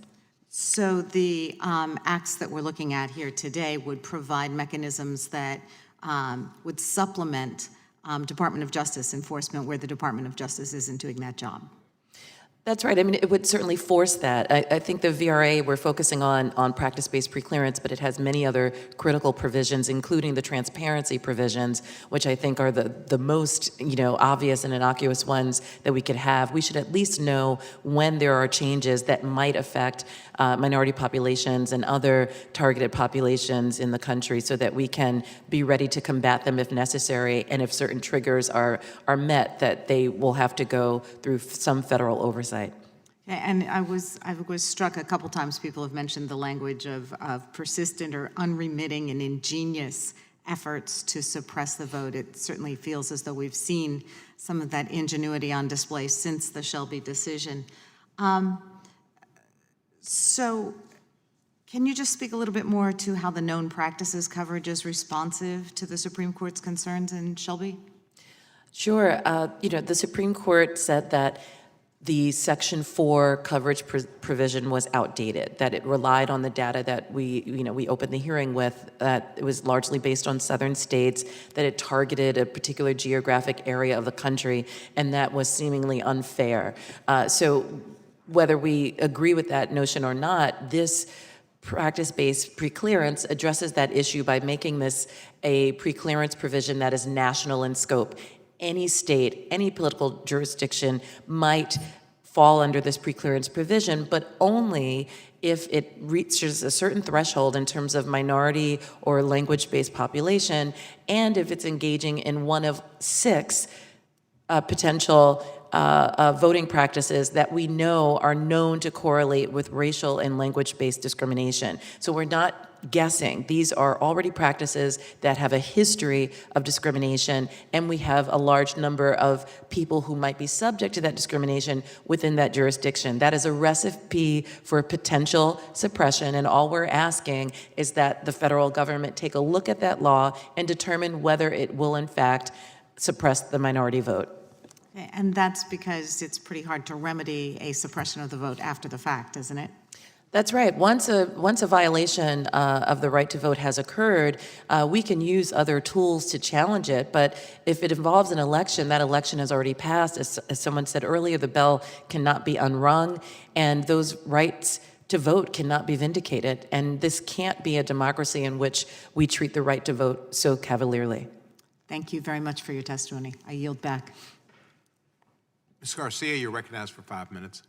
Thank you, Mr. Chairman, and thank you for bringing this hearing to fruition. It's a very important issue for so many of us across this country. I want to thank also all the witnesses who are here today.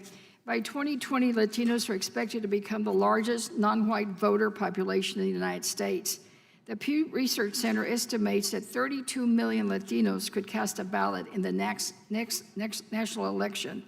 Some of us agree that the increase in anti-immigrant policies and political speech and rhetoric is part of what's driving many Latinos to the poll, as well as was the case in my district and in Harris County during the 2018 elections.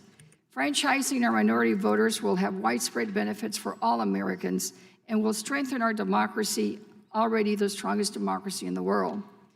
To protect our voting rights of eligible voters, today I introduce PASA, the Polling Access Safety Act, a bill that will prohibit interior immigration enforcement around polling places. We need stronger laws to ensure that presidents, and as you stated, Ms. Nelson, not just this one, but for the future, can't use their extraordinary powers, including using the tools of ICE, to manipulate our elections in other ways. For example, to try to scare registered voters away from the polls. PASA aims to ensure that the Latino vote is fully protected by eliminating the chilling effect that immigration enforcement could have on voter turnout on U.S. citizens. So I'd like to start with you, Mr. Vargas, and thank you for the kind words in your opening statement. Would you agree that interior immigration enforcement around polling places would chill a voter turnout for Latino U.S. citizens in mixed status families?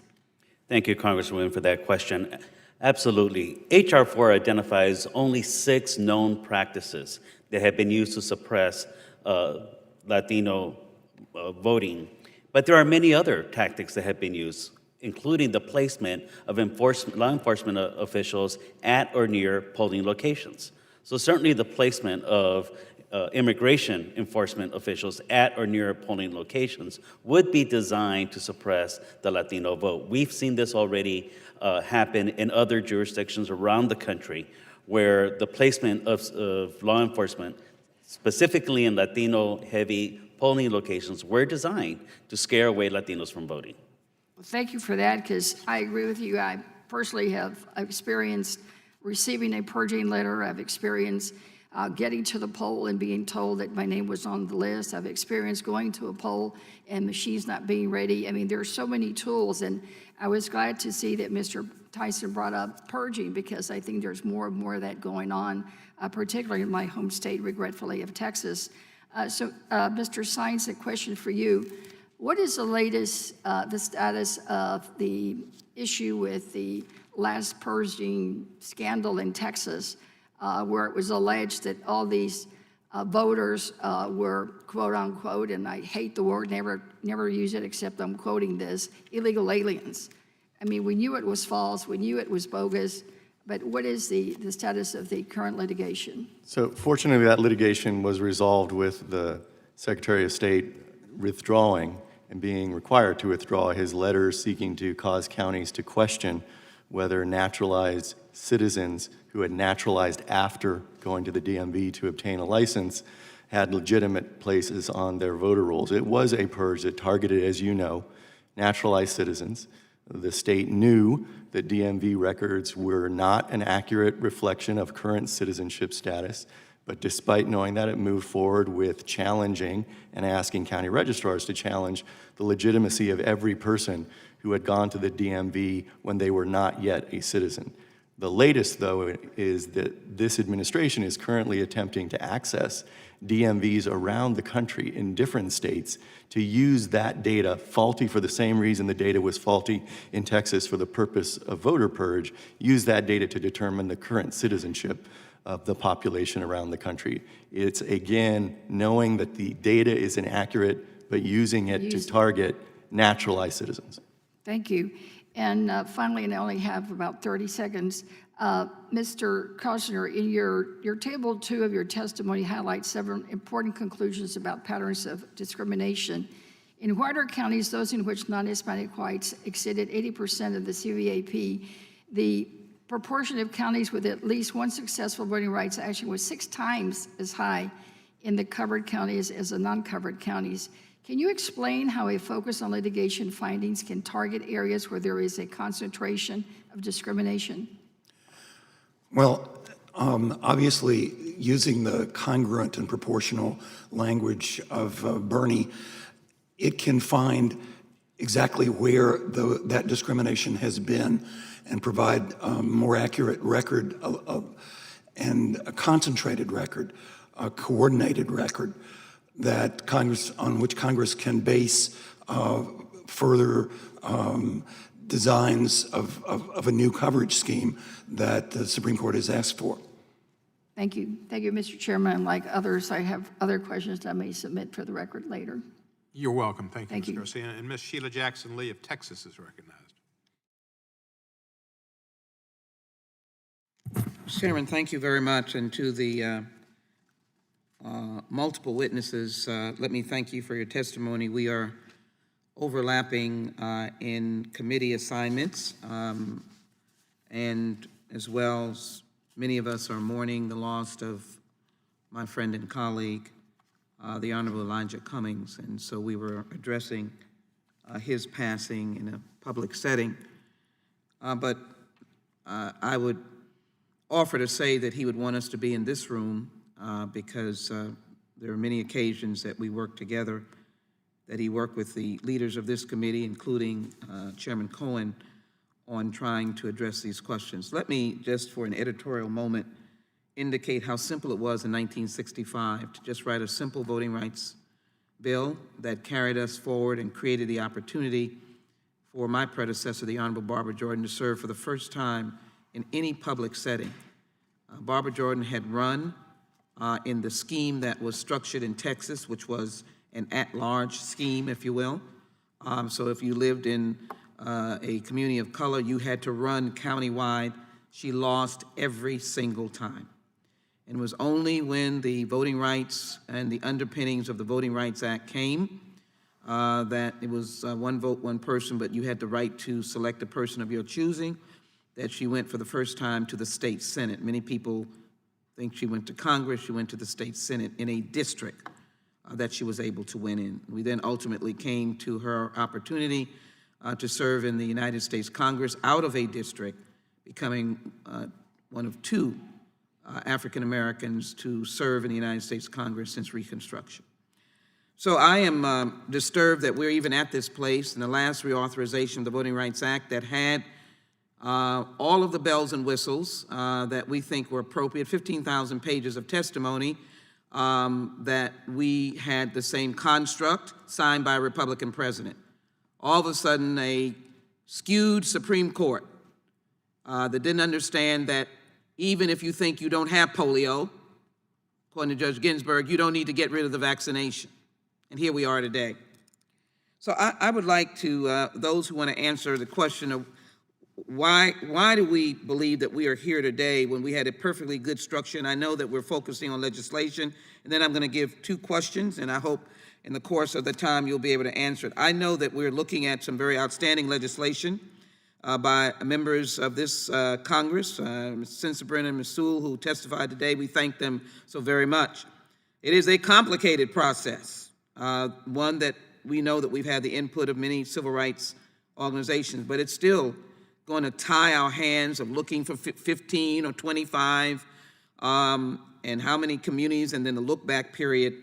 I want to hear from someone, is there any other mode that we should add that may provide, and don't be fearful that you're undermining the present legislation. That is not the case. But I'd be interested in that. I'd be interested in, Mr. Cowser, on your observing, you observed that in the Shelby County opinion, Justice Roberts was able to pick and choosing from misleading statistics to contend that the factual underpinnings that previous Supreme Court decisions had judged to satisfy treating different states and localities differently had now been fatally weakened.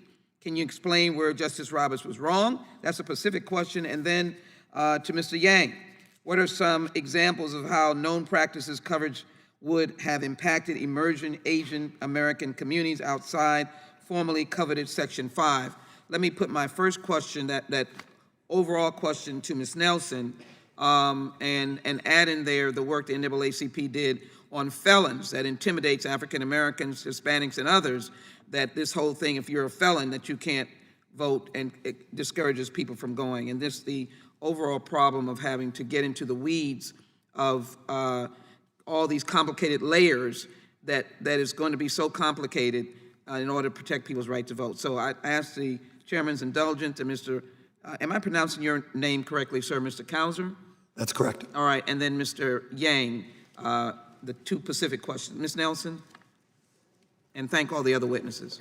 Thank you for that question. I'll try to be brief. I think it was Mr. Tyson who mentioned earlier the issue of voter purging.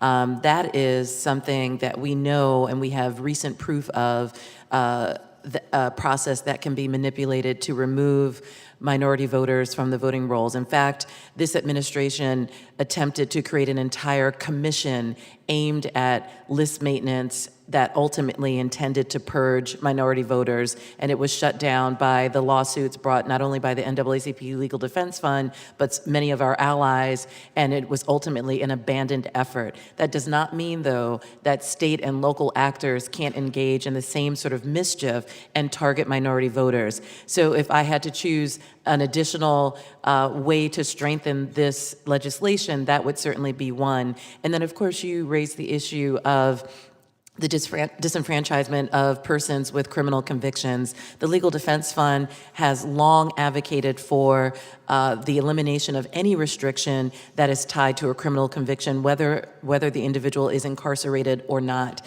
The right to vote is something that should stand alone and apart from any criminal sentence, and we are currently litigating that issue in Florida and have been doing that for a few decades now.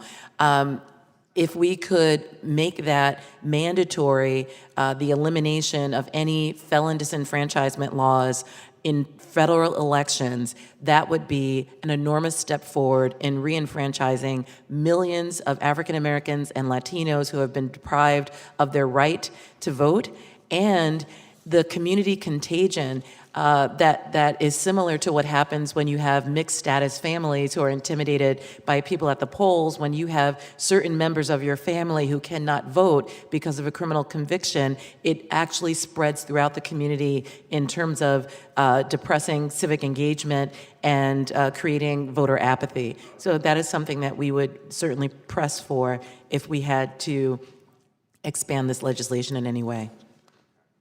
Very much, and thank.